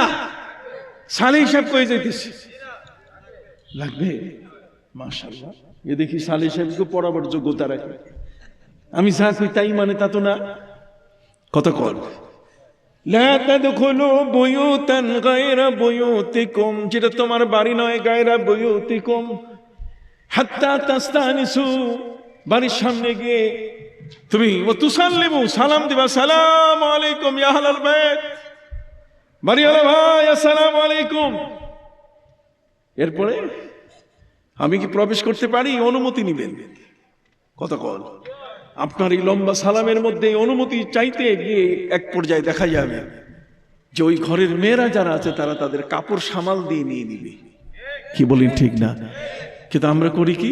ভাবি ভাবি ভাবি ভাবি কইতে কইতে একে রান্নাঘরের ভাবির কোলে যাইয়া বসে। নাউযুবিল্লাহি মিন যালিক। তার মানে ভাবির পাশে গিয়ে বসে। আছে না কালচার আমাদের মধ্যে? আমরা নষ্ট হয়ে গেছি। এই জন্য কিছু নসিহত করে যাই। আমার বয়সটা তখন নসিহতের বয়স। কথা কি বুঝতে পারছেন? আমার ছেলেরা ওয়াজ করবে, ওদের ওয়াজ আপনার শুনবেন। এই জন্যই হযরতে লোকমান তিনি বলছেন, ইন্নী খাদামতু আরবাতা আলাফিম মিনাল আম্বিয়া, আমি 4000 নবীর খেদমত করে আমি 8টা জিনিস শিখেছি। ওয়া হাসালতু মিনহুম সামানিয়াতা আশিয়া, 8টা জিনিস শিখেছি। তার মধ্যে একটি হলো ইজা কুনতা ফিস সালাহ ফাহফাজ কালবাক, যখন তুমি নামাজের মধ্যে থাকবে তখন রশি কোন জায়গায় লাগাবে? চোখের মধ্যে না কলবে? কলব মাথায় না বুকে? ওই যে কইতেছে ওই বক্তা, ওটা বলে মাথায় চলে গেছে, কলবটা এই জায়গায় নাই। কতক্ষণ এটা নাকি নাই? আর এই বাতিল বক্তাদেরকে আপনারা নিয়ে আসেন। আপনাদের মনে রাখা উচিত, আল্লামা সাহেব কিবলা রহমতুল্লাহ আলাই তিনি তার জীবনে একটা বক্তব্য দিয়ে গেছেন যে খবরদার গাই দেখলে দুধে মুখ দিও না। কথা বুঝেন না? নতুন গাই দেখলে দুধে কি মুখ দিও না, ওটা রেড কাউ যদি হয় তাহলে মুসিবত। কত কর না? ইহুদির দুধ খাইলে কিন্তু শেষে পেটও নষ্ট হবে, আকীদাও নষ্ট হবে, মাথাও নষ্ট হয়ে যাবে। খবরদার। আল্লামা সাহেব কিবলা রহমতুল্লাহ আলাই সহ আউলিয়া ইকরাম, হক্কানি আলিম ওলামা আউলিয়া ইকরাম এদেশে আছেন। বাতিলদের ঠাঁই এদেশে নাই। বাতিলদেরকে এদেশে আমরা প্রতিষ্ঠিত হতে দেব না। এই জন্য আপনাদের দরকার, আপনাদের এই মুহূর্তে খুব প্রয়োজন। আমাদের সন্তান যারা আছে তাদেরকে ভালো করে তৈরি করা দরকার। যাই হোক, হযরত লোকমান বলছেন, ওয়াইজা কুনতা বাইনাত তুআম ফাহফাজ হালাকা, টেবিলের মধ্যে যখন খাইতে বসবে অনেক তরি তরকারি থাকবে, সব খাইও না, অল্প একটু খাইয়া বাকিগুলো দেখে ছাইড়ে দিও। আর সব খাও যদি, তাহলে কবরস্থানে বুকিং দিলে পরে যাই দেখবে যে বাথরুম খালা আর বাথরুম লুজ মোশন শুরু হয়ে যাবে। কতক্ষণ না হিসাব নিকাশ করে খাবা। ওয়াইজা কুনতা বাইনান নাস ফাহফাজ লিসানাক অনেক লোকের মধ্যে যখন থাকবে তখন তুমি চুপ করে খালি শুনবে কে কি কয়, তুমি নিজে কিছু কইও। যদি কিছু কও আর সেটা যদি চাচা এরশাদের বিরুদ্ধে হয়, কথা কর না, তাহলে কিন্তু তোমার নামে মামলা করে নাম ঢুকাই দিবে। এই জন্য মানসা কাতা সালেমা, যে চুপ থাকে সে বেঁচে যায় না। যা, আমি কি বুঝাইতে পারছি? এই চারটা, আর বাকি চারটা আগামী বছর যদি আল্লাহ আনে কইয়ে দিব। কি বলেন ঠিক না? আগামীতে উনি কয়টার কথা কইছে? 8টার কথা কইছে। কই দিলাম কয়টা? চারটা কি আমল করবেন? খাবার টেবিলে কে বেশি খাবেন হাত উঠান দেখি। বহুত চালাক মানুষ। কি বলেন? সব খাবার খাবেন না। চোখ দিয়ে কার ঘরে গেলে তার মেয়েগুলো দেখার চেষ্টা করবেন না। নামাজের মধ্যে ইতমিনানে কালব, স্থির ভাবে নামাজ কার জন্য? সেই মহান আল্লাহর কথা মনে করে আপনি নামাজে দাঁড়াবেন। সুবহানাল্লাহ কোন। এখন আসেন দুটো কাজের কথা বলে যাই। পবিত্র কোরআনের আয়াত পড়েছি, আতিউল্লাহ ওয়া আতিউর রাসূল ওয়া উলিল আমরি মিনকুম। আল্লাহ বলেন আমার আনুগত্য করো, আমার রসুলের আনুগত্য করো, আর তোমাদের মুরব্বী যারা আছে পীর মশাই এদেরও আনুগত্য করো। আল্লামা সাহেব কেবলা রহমতুল্লাহ আলাইহি কি শবে বরাত করে নাই? শবে বরাত আজকে ১৫০০ বছর ধরে চলে আসতেছে। ইমাম তিরমিজি শরীফে, ইবনে মাজাহ শরীফে সিয়াসেতার ৬ খান হাদিসের মধ্যে 2 খান হাদিসের মধ্যেই আছে, সিয়াসেতার মধ্যে আছে। কই বুখারীতে নাই? আরে বুখারীতে ইমাম বুখারীর 6 লক্ষ হাদিস গেল কই? বুখারীর মধ্যে হাদিস আছে ৭৩৭৫ খানা হাদিস, বাকি গেল কই? তো বাকি যেটা আসলে ওইটার মধ্যে এইটা আছে। কতক্ষণ না ইমাম বুখারী শরীফ, তুমি মৌলবীর কথা বলার জন্য উনি লেখেন নাই। তুমি মৌলবী, তুমি কিভাবে কথা বলবে তোমার কথা বলার জন্য ইমাম বুখারী লেখেন নাই। বলে ইমাম বুখারী হচ্ছে একজন প্রতিবাদী কণ্ঠস্বর। ইমাম বুখারীর যুগে তিনি দেখলেন যে সেই যুগে একদল লোক ওহী অস্বীকার করছে, তিনি তার প্রতিবাদে লিখলেন প্রথম বাবু কাইফা কানা বাদুল ওয়াহি ইলা রাসূলিল্লাহি সাল্লাল্লাহু আলাইহি ওয়াসাল্লাম ওয়া কাউলুল্লাহি আযজা ওয়া জাল ইন্না আওহাইনা ইলাইকা কামা আওহাইনা ইলা নূহ ওয়ান নাবিয়্যিনা মিন বাদি। শিরোনাম তারাজিমুল বুখারী, ফিকহুল বুখারী ফি তারাজিমিহি।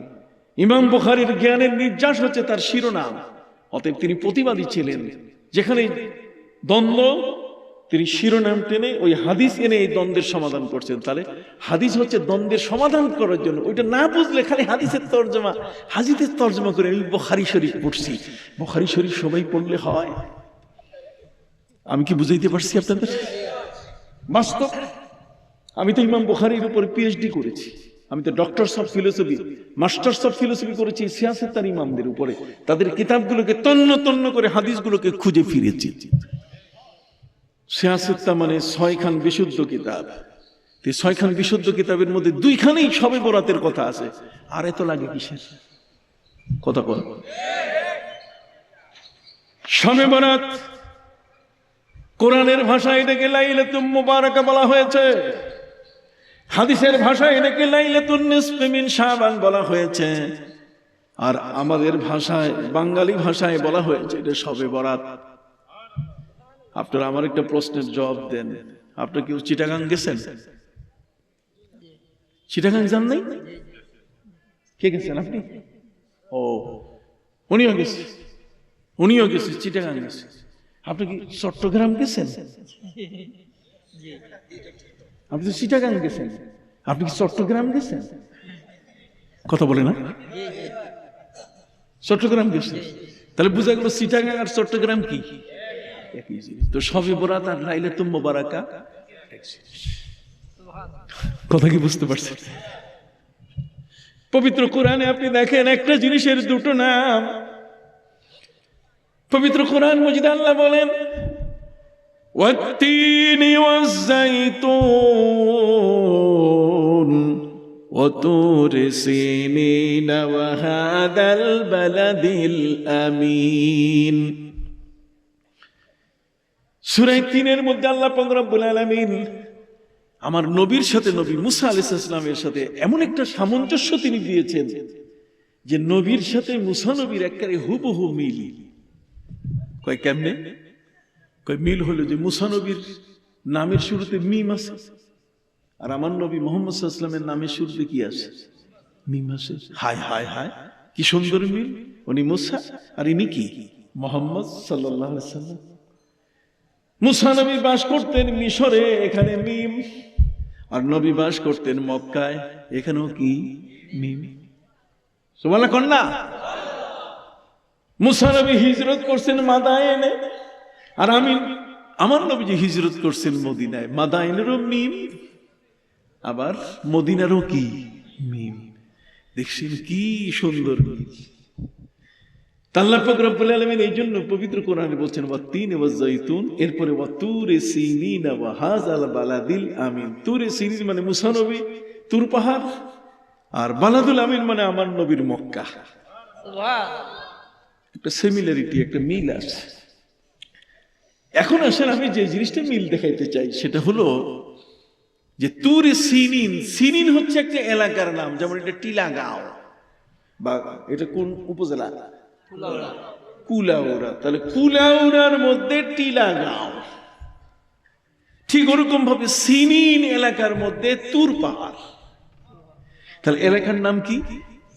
সিনিন। যেমন চিটাগাং, এটা চট্টগ্রাম। পবিত্র কোরআনে আল্লাহ একটা জায়গার দুইটা নাম বলতেছে।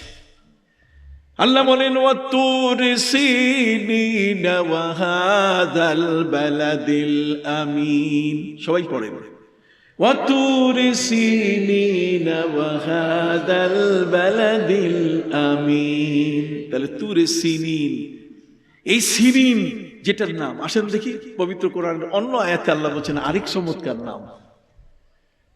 আল্লাহ বলছেন ওয়া শাজারাতান তাখরুজু মিন তুরি সাইনা তামবুতু বিদ্দুহুনি ওয়া সিবগিল লিল আকিলিন। ওয়া শাজারাতান তাখরুজু মিন তুরি সাইনা, এখানে সিনিন আর ওখানে কি? সাইনা। আপনি কি বুঝতেছেন না? একখানে আল্লাহ বলেন কি?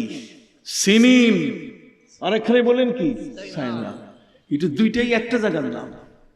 তাহলে বোঝা গেল চট্টগ্রাম আর চিটাগাং কি একটা জায়গার নাম। আল্লাহ বলছেন ইন্না আনজালনাহু ফি লাইলাতিন মুবারাকা, আমি লাইলাতুল মুবারাকা বরকতময় রাতে আমি কোরআন নাজিল করেছি। এই শবে বরাতটা কোরআনের ভাষায় লাইলাতুল মুবারাকা, নবীজির হাদিসের ভাষায় হচ্ছে লাইলাতুন নিসফে মিন শাবান। আর আমরা এটাকে কি বলি? শবে বরাত। কেন বলি? বলি এই কারণে যে আমাদের এই দেশে প্রায় 1100 বছর ধরে মুঘল, কতক্ষণ না পাঠান, এই সমস্ত যারা আছে তারা আমাদের দেশে রাজত্ব করছে, তাদের ভাষা ছিল পার্সি। এই জন্য এখনো আমরা এই নামগুলো বাদ দিতে পারি নাই। আর সেটা হলো বিবাহের মধ্যে যদি স্বামী স্ত্রীর বিয়ে ভেঙে যায় আর যদি মামলা হয়, কতক্ষণ স্বামী স্ত্রীর বিবাহ ভেঙে গেছে, মামলা হয়ে গেছে, আদালত কাজী সাহেবের কাছে একটা কাগজ তলব করতেছে। কতক্ষণ আদালত কাজী সাহেবের কাছে কি তলব করতেছে? আদেশ দিয়েছে কাজী সাহেব, এই স্বামী স্ত্রী যে বিয়ে হয়েছে কাগজটা দেন। ওই কাগজটার নাম কি? কাবিন নামা। কাবিন নামা এটা কোন আরবি শব্দ? এটা তো ফার্সি শব্দ। আমি শবে বরাত কইলে যদি নাপাক হয়, তোর কাবিন নামাও তো নাপাক হয়ে যাবে। কি বলেন ঠিক কি না? তাহলে এই যে কাবিন নামা, আদালতে যখন কোন আসামি উপস্থিত হয়, আসামির কাঠগড়ায় যখন উপস্থিত হয়, তখন তাকে একটা হলফনামা করতে হয়। কি করতে হয়? যাহা বলিব সত্য বলিব, মিথ্যা নাহি বলিব। তাহলে যাহা বলিব সত্য বলিব, যে হলফনামা একটা স্বাক্ষর করতে হয়। এটা তো ফার্সি শব্দ। আসমান কোথায় কোরআনে আছে দেখান তো? আসমান একখানেও নাই। জমিন কোন জায়গায় আছে কোরআনে দেখান? কতক্ষণ? তাহলে আসমান আর জমিন এটা সবসময় চলতেছে, চলমান, এইখানে চোখ যায় না। আর আমি একটা ইবাদত করব, আল্লাহ আমাকে ইবাদতের জন্য তৈরি করছে, নাম দিছে শবে বরাত, কই এটা নাই কোরআনে, এটা করা যাবে না। এই পাগলগুলোর কথা শুনে লাভ আছে? একটু কথা বলেন, এই পাগলগুলোর কথা শুনে লাভ আছে? হাত উঁচু করে বলেন লাভ আছে? জলবে আলহামদুলিল্লাহ।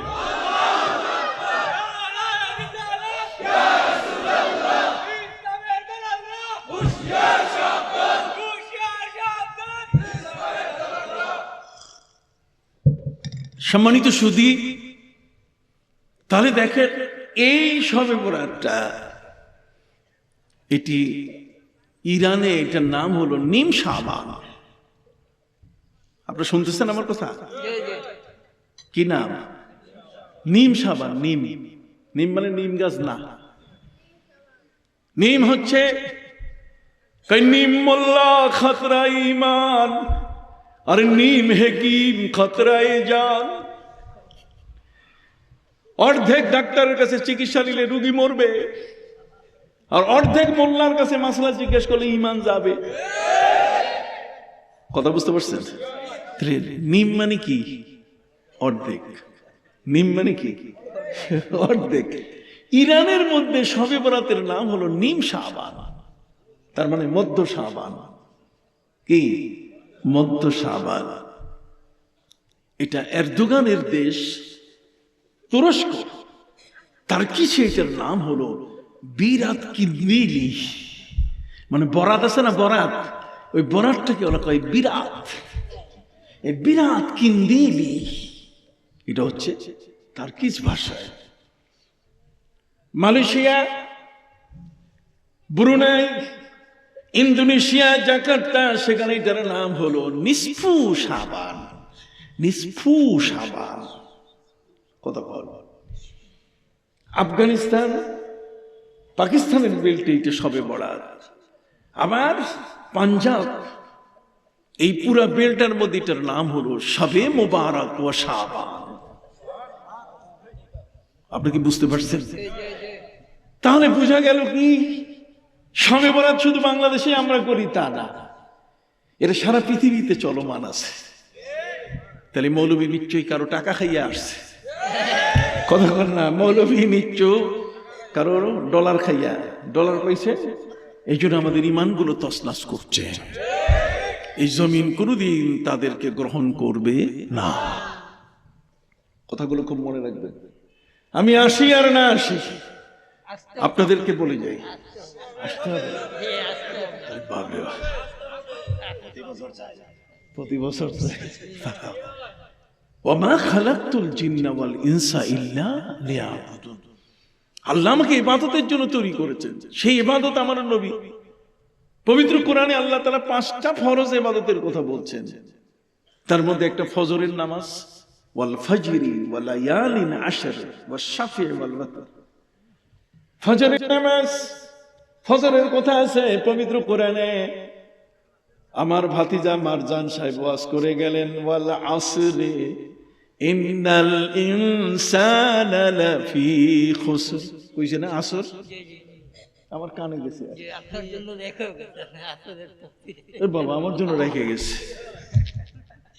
সম্মানিত সুধী, তাহলে আসরের নামাজ আছে, ফজরের কি নামাজ আছে।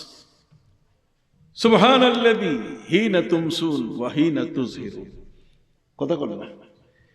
আল্লাহ পাক রব্বুল আলামিন আমাদেরকে মাগরিবের নামাজ দিয়েছেন, যোহর দিয়েছেন, এশা দিয়েছেন, ওয়া আশিয়ান হিনা তুযহিরুন। এশা দিয়েছেন, যোহরের নামাজ দিয়েছেন। তো পবিত্র কোরআনে 5 ওয়াক্ত ফরজ নামাজের কথা আছে। তো জিবরিল আমিন নবীর কাছে এসে 2 দিন নবীর কাছে আসছেন। 2 দিনের প্রথম দিন প্রথম ওয়াক্তগুলো দেখাই দিয়ে গেছে, আর দ্বিতীয় দিন এসে শেষ ওয়াক্তটা দেখাই দিয়ে গেছে। কথা বলেন না। একটা যোহরের নামাজের শুরু কখন থেকে এবং শেষ কখন, আসর শুরু হবে কখন, শেষ হবে কখন। কথা বল। 5 ওয়াক্তের নামাজ জিবরিল আমিন নবীকে দেখিয়ে দিয়ে বললেন, নবীজি ওয়াল ওয়াক্ত বাইনা হাযাইনিল ওয়াক্তাইন, আপনার উম্মতের ওয়াক্ত হচ্ছে 2টার কি মাঝখান। জোরে বলেন, 2টার কি? ওয়াল ওয়াক্ত বাইনা হাযাইনিল ওয়াক্তাইন। জিবরিল আমিন দেখাই দিয়ে গেলেন যে আপনার উম্মতের ওয়াক্ত হচ্ছে নামাজের এই 2টার মাঝখানে। কথা বুঝতে পারছেন? প্রথম সময়ও না আর শেষ সময়ও না, বরং কি মাঝামাঝি সময়। সুবহানাল্লাহ কোন গেছে 5 ওয়াক্ত নামাজের টাইম টেবিল দেখাই দিয়ে গেলেন জিবরিল আমিন। এ তো জিবরাইল যে কাম করছে কিন্তু আমার নবীজি সাল্লাল্লাহু আলাইহি ওয়াসাল্লাম তিনি আমাদেরকে 24 ঘন্টার ইবাদতের টাইম দেখাই দিয়ে গেছে। তিনি আমাদেরকে প্রতি মাসের ইবাদতের সময় দেখাই দিয়ে গেছে। তিনি আমাদেরকে 12 মাসে 1 বছরের ইবাদতের কোন কোন সময় ইবাদত করতে হবে নবীজি দেখাই দিয়ে গেছেন। আমাদের নবী জিবরিল নবীও নন, আর জিবরিল আমাদের নবীর দায়িত্ব তিনি পালন করেন নাই। কথা কর না, তিনি আল্লাহর পক্ষ থেকে দূত হিসেবে আল্লাহর বাণী নবীর কাছে পৌঁছাই দিয়েছেন। কথা কর, তাহলে দিন শিখাইছেন আমার নবী। সুবহানাল্লাহ। যদিও হাদিসের মধ্যে আছে আতাকুম জিবরিল ইউআল্লিমুকুম দীনাকুম, জিবরিল তোমাদের কাছে আসছে তোমাদের ধর্ম শিক্ষা দিলেন। তার মানে এটা জিবরিল তোমাদেরকে ব্যাখ্যা দিয়ে গেলেন, কিন্তু ধর্মের মূল অথরিটি ধর্মটা যার হাতে আল্লাহ দিয়েছেন তিনি হলেন আমার নবী। সুবহানাল্লাহ। জিবরিল আমিন তিনি 5 ওয়াক্তের নামাজের ওয়াক্ত দেখাই দিলেন, আর আমার নবী এছাড়া ওয়াক্ত দেখাই দিয়েছেন। কারণ আমার উম্মত আদম আলাইহিস সালামের মতো পৃথিবীতে হায়াত পাবে না। আদম আলাইহিস সালাম পৃথিবীর মধ্যে 960 বছর বেঁচে ছিলেন, নূহ নবী 1340 বছর। আমরা যদি এরকম হায়াত পাইতাম তো আল্লাহরে বলতাম থ্যাংক ইউ আল্লাহ, ক্রিকেট খেলার সুযোগ হইল, ক্রিকেট খেলা দেখবো আমরা। কথা বুঝেন? আমরা তো ফাঁকিবাজ, কত করে শুধু কাজে ফাঁকি দেই। সম্মানিত সুধী, আমার নবী বলেন আমার উম্মতি বাইনা 60 ওয়া 70, আমার উম্মতের হায়াত হলো 60 থেকে 70 বছরের মধ্যে। আমাদের হায়াত কিন্তু 60 থেকে কি 70 বছর। নবীজি কত বছর বয়সে দুনিয়া থেকে গেলেন? 63 না? কত? তাহলে আপনি 70 বছরে চিন্তা করেন কেন? আপনি 80 বছরে চিন্তা করেন কেন? 70-80 বছর। ওই যে আমার শ্রদ্ধাভাজন মুরব্বী, আল্লাহ তাকে অনেক হায়াত দিয়েছেন লম্বা, খালি বোনাস পার্টি।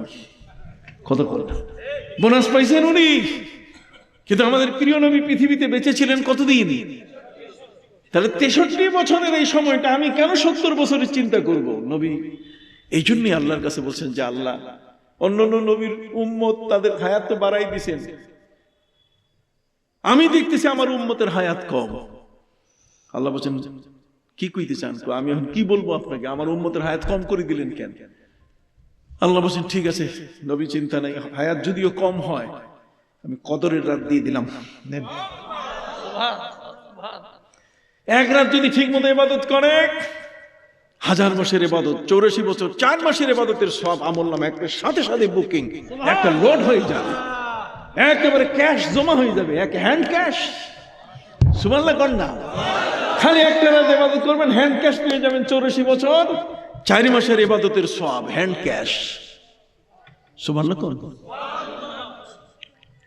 যেহেতু উম্মতের হায়াতের টাইম ডিউরেশন একেবারে কম, ভাইরা আমার 63 বছর নবীজি বলেন আমার উম্মতের হায়াতের বয়স হচ্ছে 60 থেকে 70, কাজে বেশি দিন তো এরা থাকবে না।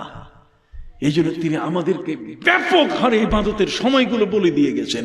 তিনি তাহাজ্জুদের সময় বলছেন, তিনি ইশরাকের সময় বলছেন, আউয়াবিনের সময় বলছেন, চাশতের সময় বলেছেন, সালাতুল হাজতের সময় বলছেন, সালাতুল কুসুফ বলছেন, খুসুফ বলছেন। কথা বলেন না, খালি দেখাই দিয়ে গেছেন, খালি ইবাদত করতেই থাকো, ইবাদত করতেই থাকো। আর মৌলবী আমার শবে বরাতের রাতে মসজিদে তালা লাগায়। কথা বল না, আমার নবী সময় দেখাই দিয়ে গেছেন, আমি সময় চিনি না। কতক্ষণ আমি জানি না কোন সময়ের বরকত। নবীজি বলছেন জুমার দিনে বরকতের সময়।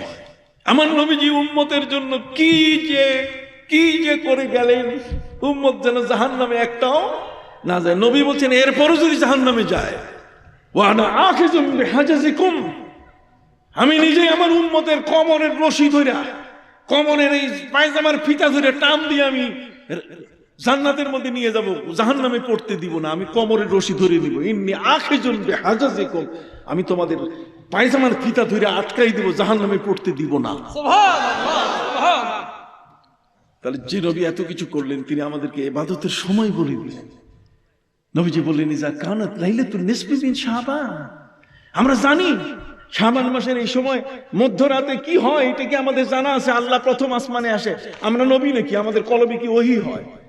ওই বেটা মৌলবী লাল রুমাল মাথায় দিয়ে আসে, কতক্ষণ না এ আসার পরে কইতেছে না এইগুলো কিছু নেই। আপনি তার কথা মানবেন? হাত উঁচু করে বলেন, তার কথা কি মানবেন? খবরদার তার কথা মানবেন না। নবীর চেয়ে কি বড় জ্ঞানী? কই হাদিস খানা দুর্বল। তোমার বাপে বলছে হাদিস খানা দুর্বল। দেওবন্দের বড় আলেম আনোয়ার শাহ কাশ্মীরি তিনি বলছেন ওয়াসাহার রিওয়ায়াত ফি ফজলে লাইলাতুল বারাত।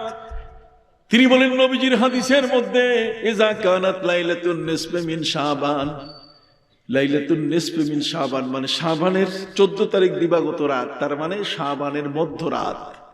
শাবান মাসের কি এই লাইলাতুন নিসফি মিন শাবান, এটার মেলা নাম, এটার 15টা নাম আছে। কয়টা? কথা কয় না, কয়টা নাম?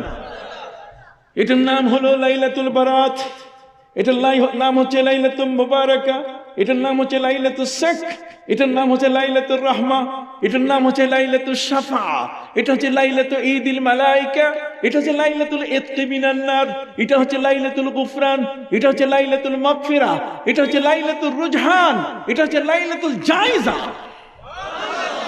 কত নাম, লেখা নাই, পড়া নাই, কিচ্ছু নেই, হামিজিকাল কথা বলে ফেলে, এটা নাই ওটা নাই।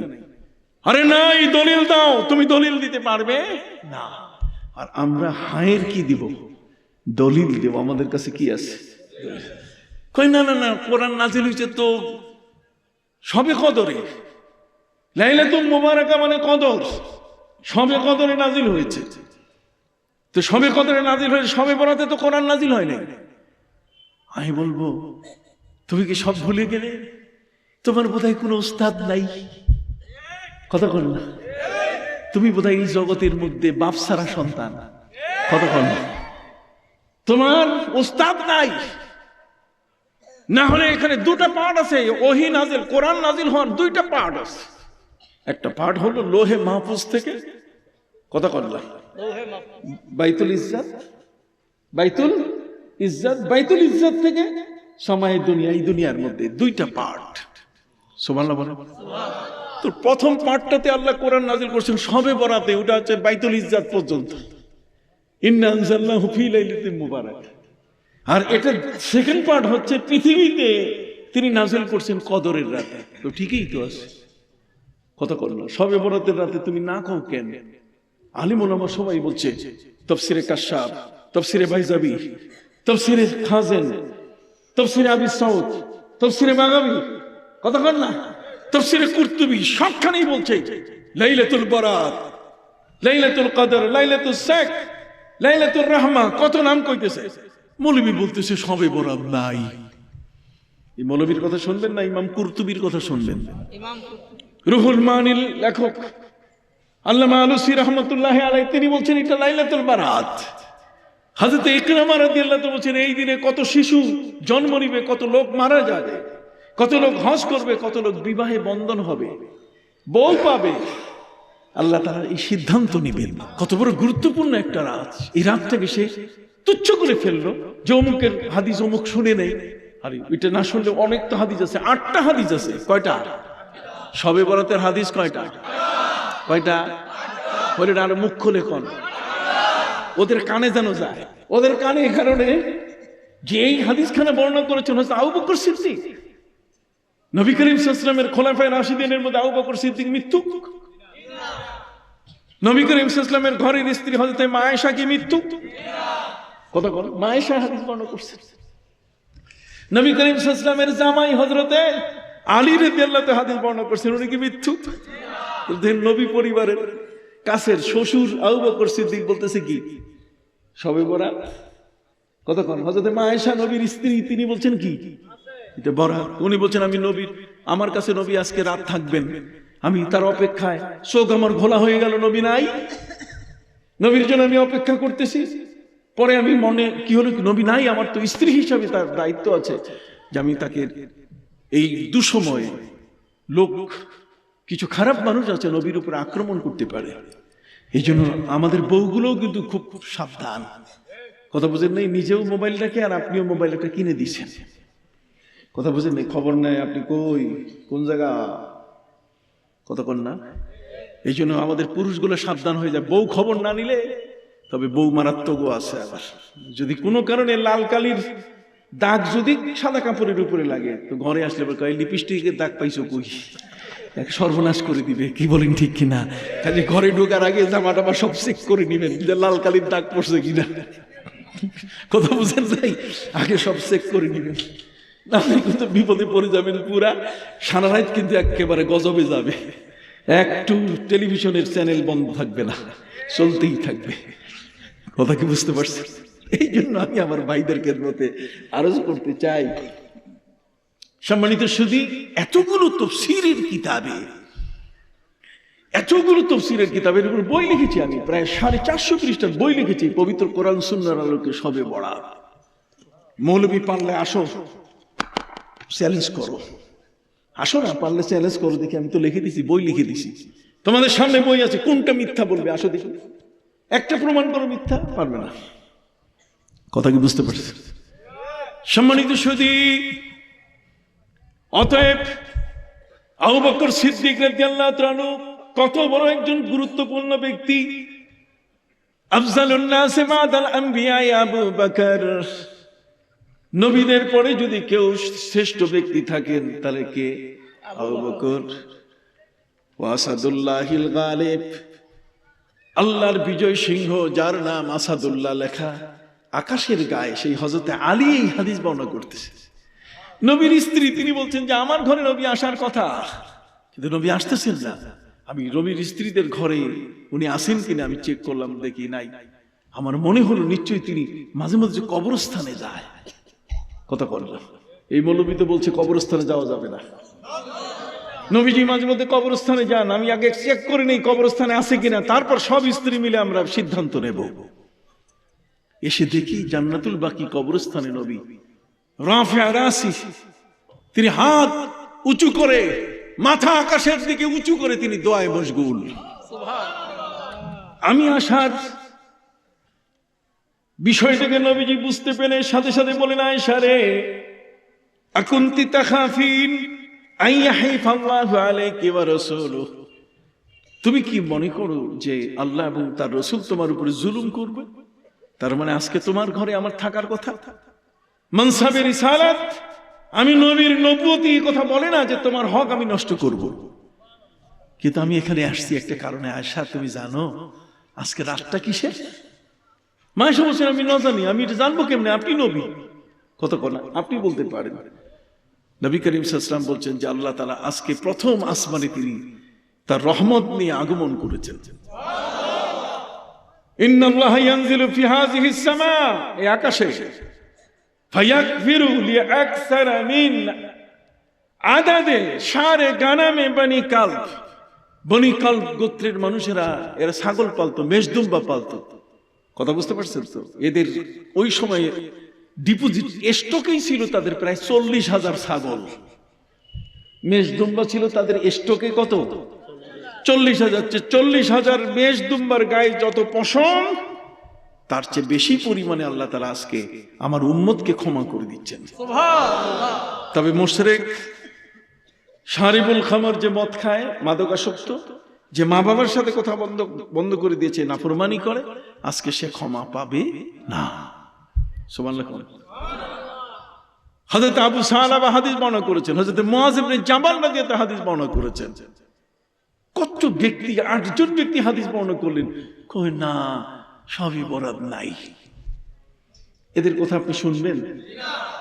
খবরদার, এরা কিন্তু আমাদের তারাবি নিয়ে গোলমাল করে। 20 রাকাত তারাবি কয় রাকাত বানায়? 8 রাকাত। ওদেরকে চিনেন? আমি নাম বলবো না, কতক্ষণ না। ওদেরকে চিনেন? চিনে রাখবেন ভালো মতো। সম্মানিত সুধী, আজকের আমাদের পীর মাশায়েখ সারসিনা বলেন, জনপুরি বলেন, ফুরফুরা বলেন, সারা পৃথিবীর মধ্যে মুসলমানরা এই দিনে তারা এই বিশেষ ইবাদতটা করেন। আর সেই বিশেষ ইবাদতটি এ সম্পর্কে বলছে যে নাই তালা লাগায়, আমরা এটা কখনো মানবো না। এই জন্য আমি আপনাদেরকে অনুরোধ করে গেলাম, আমাদের প্রতি অপবাদ দেয়, কয় এটা হালুয়া, ওই দিন রুটি বানায়, এই জন্য ওইটা বেদাত। আর এই দিন আমার ভাগ্য নির্ধারণ হইতেছে, কাজে আমি গরিবটারে খাওয়াইলে আল্লাহ খুশি হইলে অসুবিধা কি? আমি হালুয়া রুটি কেন, আমি বিরিয়ানি খাওয়াবো। নবীজি বলছেন আফশুস সালাম ওয়া আতিমুত তাআম ওয়া সাল্লু বিল লাইলি ওয়ান নাসু নিয়াম তাদখুলুল জান্নাতা দারাস সালাম। সুবহানাল্লাহ। সালাম প্রচার করো, শুভ সন্ধ্যার শুভ সকাল কইও না। কত কর দেখলে কি বলবে? সালাম দেন, একটা সালাম আমারে। আসসালামু আলাইকুম। আপনি একজনও সালাম দেন নাই আমারে, কাজে আরেকবার দেন। আসসালামু আলাইকুম। ওয়া আলাইকুম আসসালাম ওয়া রাহমাতুল্লাহি ওয়া বারাকাতুহু। কে বলেন ঠিক না? আফশুস সালাম ওয়া আতিমুত তাআম, মেহমানদারি করবেন। মেহমান তার খাবার নিয়ে আপনার ঘরে আসে, অতএব যেই হোক না কেন মেহমান, কাউকে দুপুর বেলায় খবরদার খালি পান আর চা খাওয়াইয়া বিদায় দিবেন না। দুপুর বেলায় হচ্ছে ক্ষুধার সময়, যা খাইছেন ইন্নাল মুমিনা ইয়াকুলু কতক্ষণ না বিমিআইন। একজন মুমিন ব্যক্তি সে দুই পেট, কতক্ষণ না, হ্যাঁ, তার মানে দুইজনে যেটা খায়, মানে দুইজনের খাবার একজন কাফের খায়, কিন্তু একজন মুমিন একজনের খাবার দুইজন ভাগ করে খেতে পারে। কথা কি বুঝতে পারছেন? সম্মানিত সুধী ভাইরা আমার, এই জন্যই আমাদের যতগুলো ইবাদত আছে, বন্দেগী আছে, আমার নবীজি দেখাই দিয়েছেন কখন আউয়াবিন পড়তে হবে, কখন ইশরাক পড়তে হবে। ফজরের নামাজের পরে কোন নামাজ আছে, কথা কল। ঈশার নামাজের পরে কোন নফল নামাজ আছে। নবী করিম সাল্লাল্লাহু আলাইহি ওয়াসাল্লাম ফরজ নামাজের আগে 4 রাকাত সুন্নত, ফরজ নামাজের পরে 2 রাকাত সুন্নত আছে না জোহরে? এগুলো পড়ে না। ওই যারা শবে বরাত মানে না, ওরা ওই সুন্নত মানে না। ওরা কি মানে না? সুন্নত মানে না। এই সমস্ত ব্যক্তিবর্গ, এরা যেহেতু সুন্নত মানে না, এরা কিয়ামতের ময়দানে নবীজি বলছেন আমি 2টা কাউসারের মালিক আল্লাহ আমাকে বানাইছেন। কয়টা? একটা কাউসার হলো পৃথিবীতে, আর একটা হলো আখিরাতে। তবে দুইটাই পৃথিবীর 2টা জায়গায় ভাগ করে আল্লাহ রাখছেন। পৃথিবীর কাউসার যেটা, এটা কাবা ঘর থেকে মাত্র 21 হাত দূরে। আর আখিরাতের যেটা কাউসার, এটা মদিনায় আমার নবীজি সাল্লাল্লাহু আলাইহি ওয়াসাল্লাম যেখানে খুতবা দিতেন মিম্বারের নিচে।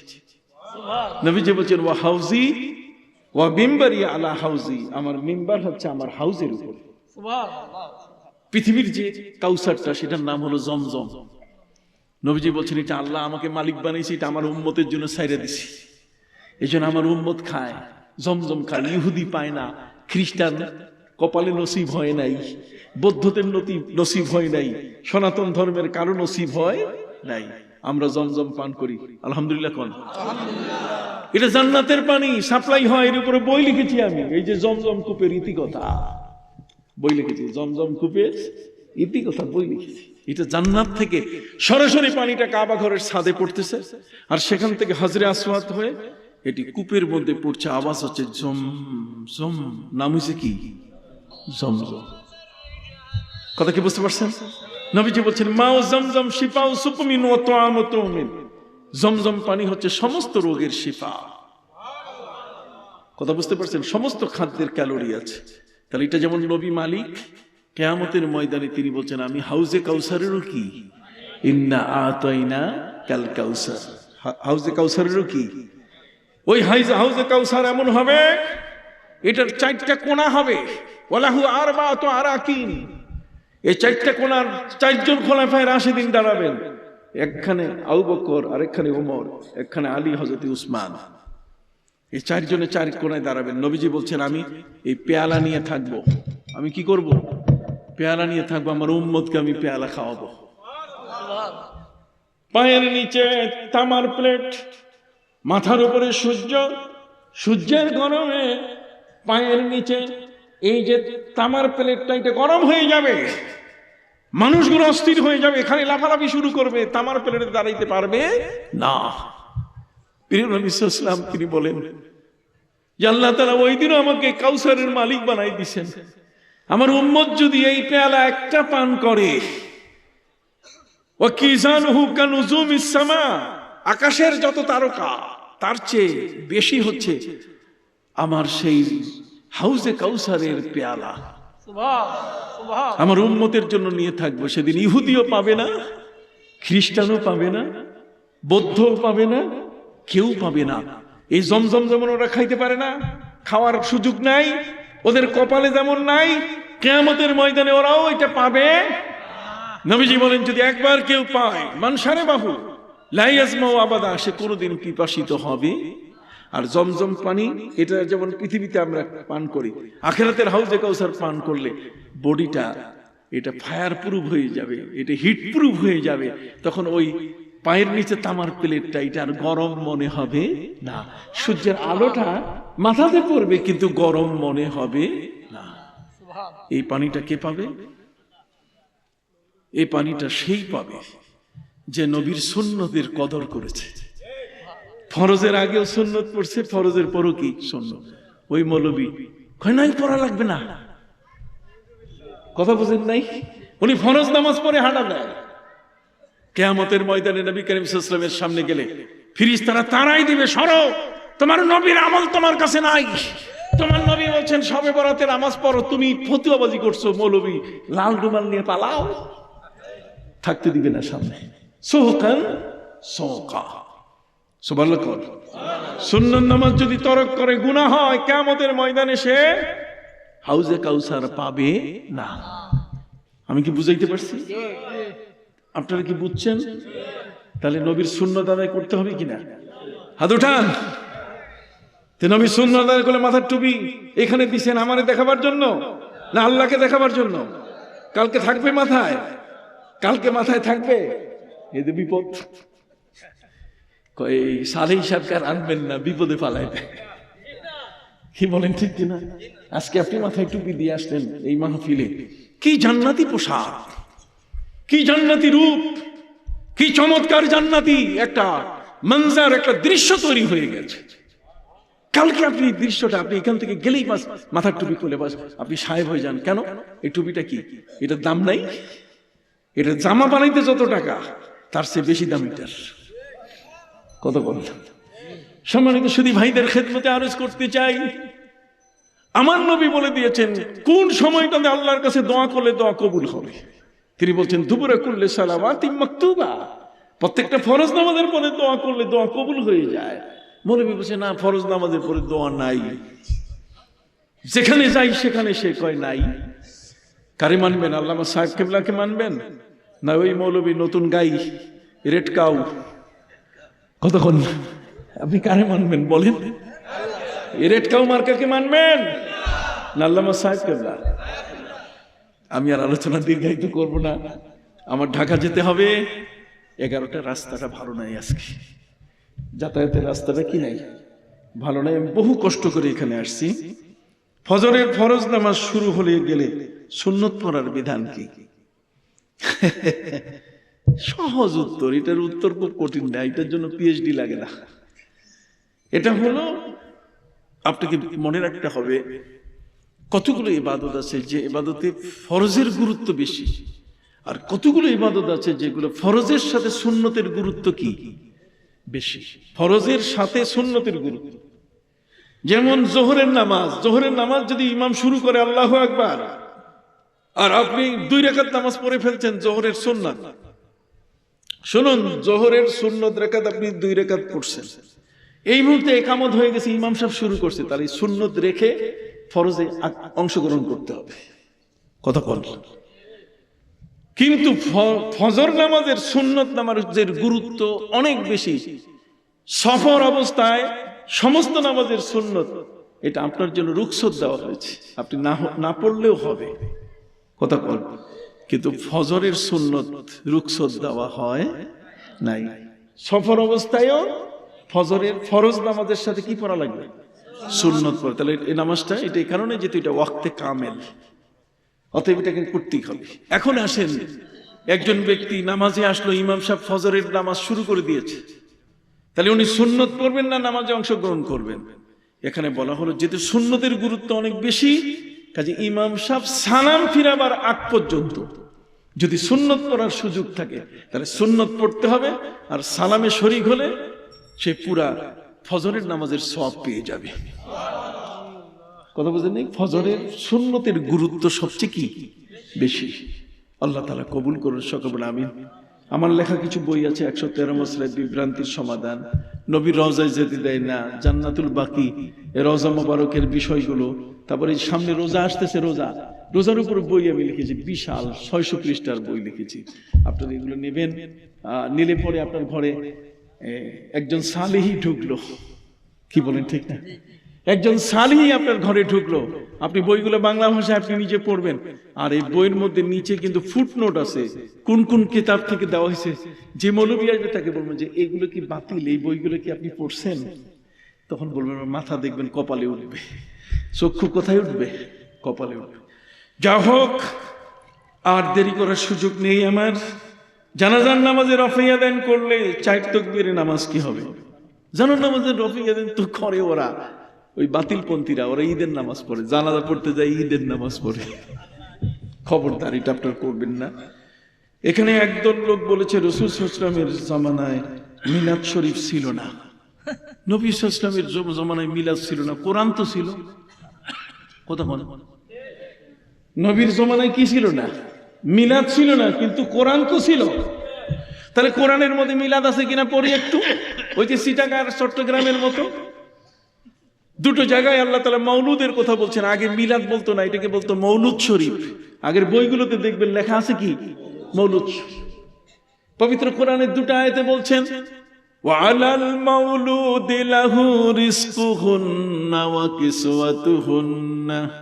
কথা কয়, লা ইয়াজজি ওয়ালিদুন আন ওয়ালাদিহি ওয়ালা মাউলুদুন হুয়া জাযিন আন ওয়ালিদিহি শাইআ। সুবহানাল্লাহ কোন? তো মৌলুদ মানে নবজাতক, শব্দের রূপ পরিবর্তন হতেই পারে। কথা কথা না, শব্দের রূপ কি পরিবর্তন হতে পারে। আমরা এটার মধ্যে কি আমি নাই? কথা কয় না, আমরা শব্দটার মধ্যে কি আমি নাই? তোমরা শব্দটার মধ্যে কি তুমি নাই? এটা বুঝলেই তো হয় যে তুমি তোমরা অনেক সময় রূপ পরিবর্তন হয়, কিন্তু এর ভিতরেই কিন্তু নাই, এ কথা বলা যাবে না। তো মৌলুদের মধ্যেও মিলাদ আছে, মৌলুদের মধ্যে কি আছে? মিলাদ আছে। যারা ভাষা নিয়ে জ্ঞান চর্চা করে না তাদের কাছে এগুলো সমস্যা। আমার জন্য দোয়া করবেন, সারা জীবন আসবো ইনশাআল্লাহ, আল্লাহ কবুল করেন, আল্লাহুম্মা আমিন। আমার স্ত্রী খুব অসুস্থ, আমার একটা জামাই খুব অসুস্থ, আমার মেয়ে আমেরিকায় থাকে, ও নাতনিটা সহ কাফেলার 100, আচ্ছা কাফেলার যারা, যে আব্দুল খালেক সাহেব সহ আর অন্যান্য যারা অসুস্থ, আল্লাহ তাদেরকে আপনি সুস্থতা দান করুন রব্বুল আলামিন। বারগাহে আলা মাহমুদ মাওলা। কোভিড-19 পাগলা ঘোড়ার মতো পৃথিবীতে চতুর্দিকে ছুটে বেড়াচ্ছে। আল্লাহ, স্টেইন নামে নতুন একটা এই ভাইরাস, যে ভাইরাসের উপরে জ্বরও হয় না, কাশিও হয় না, কিন্তু ভিতরে লাঞ্চ খেয়ে যাচ্ছে। আজকে ইংল্যান্ডে লকডাউন, মালয়েশিয়ায় লকডাউন, ইটালিতে লকডাউন, ওমানে লকডাউন। আমাদের দেশের অবস্থা, বাংলাদেশের এই হাসপাতালগুলোতে কোথাও এখন আইসিইউ নাই, খালি নাই। আল্লাহ, আমরা যেন স্বাস্থ্যবিধি মেনে চলতে পারি, কবুল করে নেন। সবাই যেন মাস্ক ব্যবহার করে, আল্লাহ আপনি কবুল করে নেন। আল্লাহ খাস করে হাদিয়াগুলো নবীজি রওজা মুবারাকায় বকশিশ করে দেন। আম্বিয়া মুরসালিন সাহাবা ইকরাম শুহাদা ইজামের রূহের হাদিয়া বকশিশ করে দেন। আল্লাহ খাস করে আল্লামা সাহেব কিবলা রহমতুল্লাহ আলাইহি, আল্লামা ইয়াকুব বদরপুরি রহমতুল্লাহ আলাইহি, আল্লাহ হযরতে কারামতুল জনপুরি রহমতুল্লাহ আলাইহি, হাফিজ আহমদ রহমতুল্লাহ আলাইহি, সর সিরাজ শাহ সুফিনি সারউদ্দিন রহমতুল্লাহ আলাইহি, আবু জাফর মোহাম্মদ সালেহ রহমতুল্লাহ আলাইহি, ফুরফুরা আবু বকর সিদ্দিক রহমতুল্লাহ আলাইহি। আল্লাহ, এই জমিনের পাশে শুয়ে আছেন হযরত বিস্কুটি রহমতুল্লাহ আলাইহি। আল্লাহ, অনেক আউলিয়া কেবার বুজুর্গানে দিন, বাবা শাহ জালাল ইয়ামানি, শাহ মাকদুম, শাহ আলী, শাহ ফরান, শাহ আমানত, শাহ ফতেহুল্লাহ, শাহ গরিবুল্লাহ, শাহ আলী বাগদাদি, শাহ শরফুদ্দিন চিশতি, বেহেশতি, খান জানালি, আল্লাহ সকলের রূহের হাদিয়া বকশিশ করে দেন। আল্লাহ, মৌলভীবাজারের শাহ মুস্তফা রহমতুল্লাহ আলাইহির রূহের হাদিয়া বকশিশ করে দেন। বাংলার জমিন, तमाम পৃথিবীতে, আসমানের নিচে, জমিনের বুকে যত ওলিয়া উলিয়া, আল্লাহ সকলের রূহের হাদিয়া বকশিশ করে দেন। মাবুদ, আয় আল্লাহ পাক, আমাদের মধ্যে যারা অসুস্থ, বিশেষ করে জনাব আব্দুল খালেক সাহেব, আয় আল্লাহ পাক মেহেরবানি করে তাকে সুস্থতা দান করুন। হার্টের রোগে ঢাকায় তিনি হাসপাতালে ভর্তি, আল্লাহ শিফা দান করুন। এই ধরনের যারা যারা অসুস্থ রোগী এখানে বসে আছেন, ঘরে যাদের আছে আল্লাহ তাদেরকে আপনি দয়া করে মাফ করে দেন, দারুশ শিফা থেকে মুক্তির ব্যবস্থা করে দেন। আমি গুনাহগার, এভাবে প্রতি রাত দেশের এক প্রান্ত থেকে আরেক প্রান্তে যাতায়াত করি। আল্লাহ, শত্রুদের রক্তচক্ষু থেকে আমাকে হেফাজত করুন, আমার গাড়ির ড্রাইভার সবাইকে আল্লাহ হেফাজত করুন। আমার প্রাণের ভাইরা আজকে এখানে বসে আছেন, আল্লাহ আপনি এদেরকে মাফ করে দেন, এদের ঘরে সবাইকে মাফ করে দেন। কেউ যেন এই ভাইরাসে আক্রান্ত না হয়। আল্লাহ সবাইকে আপনার হাতে সুপর্দ করলাম। আসহাবে বদরিনের মধ্যে আরো যারা যারা কঠিন ভাবে অসুস্থ, শিফা দান করুন। আল্লাহ প্রত্যেকে নামাজি বানাই দেন, রোজাদার, দিনদার, পরহেজগার বানাই দেন। শবে বরাতের রাত জেগে জেগে ইবাদত আর নফল রোজা করার তৌফিক দান করুন। বারেগাহে ইলা নবীজি শাবান মাসে বেশি রোজা রেখেছেন, কাজে সেখানে আইয়ামে বেজের রোজা। আল্লাহ আমরা যেন 26, 27, 28, 29 আয় আল্লাহ এমনি করে রোজা রাখতে পারি। আল্লাহ এমনি করে 3 দিন যেন রোজা রাখতে পারি। এই 3 দিনের মধ্যে 13, 14, 15 এই আরবি হিসাবটা ইংরেজিতে যা আসে সেই 3টা দিনও যেন আমরা রোজা রাখতে পারি, কবুল করে নেন। ঘরে ঘরে সবাইকে কোরআন পড়ার বোঝার তৌফিক দান করুন। আল্লাহ যার ঘরে অর্থ সংকট অভাব আছে দূর করে দেন। আল্লাহ যার যার নেক নিয়ত পূর্ণ করে দেন। মা বোনদের মা খাদিজা, মা আয়েশা বানায় দেন। আল্লাহ এলাকার প্রতিটি ঘরে ঘরে শান্তি দান করুন। আল্লাহ আমাদের সন্তানরা যেন নিশা না করে, নিশাখোর না হয়, এরা যেন মাদক আসক্ত না হয়, এরা যেন ইয়াবাখোর না হয়। আল্লাহ ইয়াবাখোর যারা মাদক আসক্ত, কোকেন, কোরেক্স, আফিং, গাঁজা যারা খায়, আল্লাহ ওদের জীবনে তো বড় কঠিন রোগ, পার্কিংচার রোগ হয়, ওদের মাথা কাঁপে, হাত কাঁপে, এবং ওরা জান্নাতে যেতে গিয়ে বাধাগ্রস্ত হয়ে যাবে। আল্লাহ আমাদের কোনো সন্তান যেন মাদক আসক্ত না হয়, মদখোর না হয়, নিশাখোর না হয়। আল্লাহ আমাদের সন্তানদেরকে আপনি হেদায়েতের পথে রাখুন। আল্লাহ সবাইকে কোরআনের পথে, নবীর মহব্বতের পথে রাখুন। আল্লাহ এই মাহফিলটি কিয়ামত পর্যন্ত কবুল করে নেন। যারা টাকা পয়সা দিয়েছেন তাদের দান অনুদান, দেশ বিদেশ থেকে যারা দিয়েছেন কবুল করে নেন। আজকে যে ঘরে খানা খাওয়া হয়েছে, আতিথেয়তা হয়েছে, আল্লাহ তাদের বরকত দান করুন, তাদের নেক নিয়তগুলো পূরণ করুন। এখানে ইউটিউবার ভাইরা আছেন, আল্লাহ যারা আমাদের এই সুন্দর কথাগুলো যারা প্রচার করবে, আল্লাহ তাদেরকেও দীর্ঘ হায়াত দান করুন। আল্লাহ আমাদের এই দেশটিতে আল্লাহ আপনি শান্তি দান করুন। আল্লাহ বিশৃঙ্খলা থেকে দেশটিকে আপনি হেফাজত করুন। সুবহান রাব্বিকা রাব্বিল ইজ্জাতি আম্মা ইয়াসিফুন ওয়া সালামুন আলাল মুরসালিন ওয়ালহামদুলিল্লাহি রাব্বিল আলামিন। আসসালামু আলাইকুম ওয়া রাহমাতুল্লাহি ওয়া বারাকাতুহু।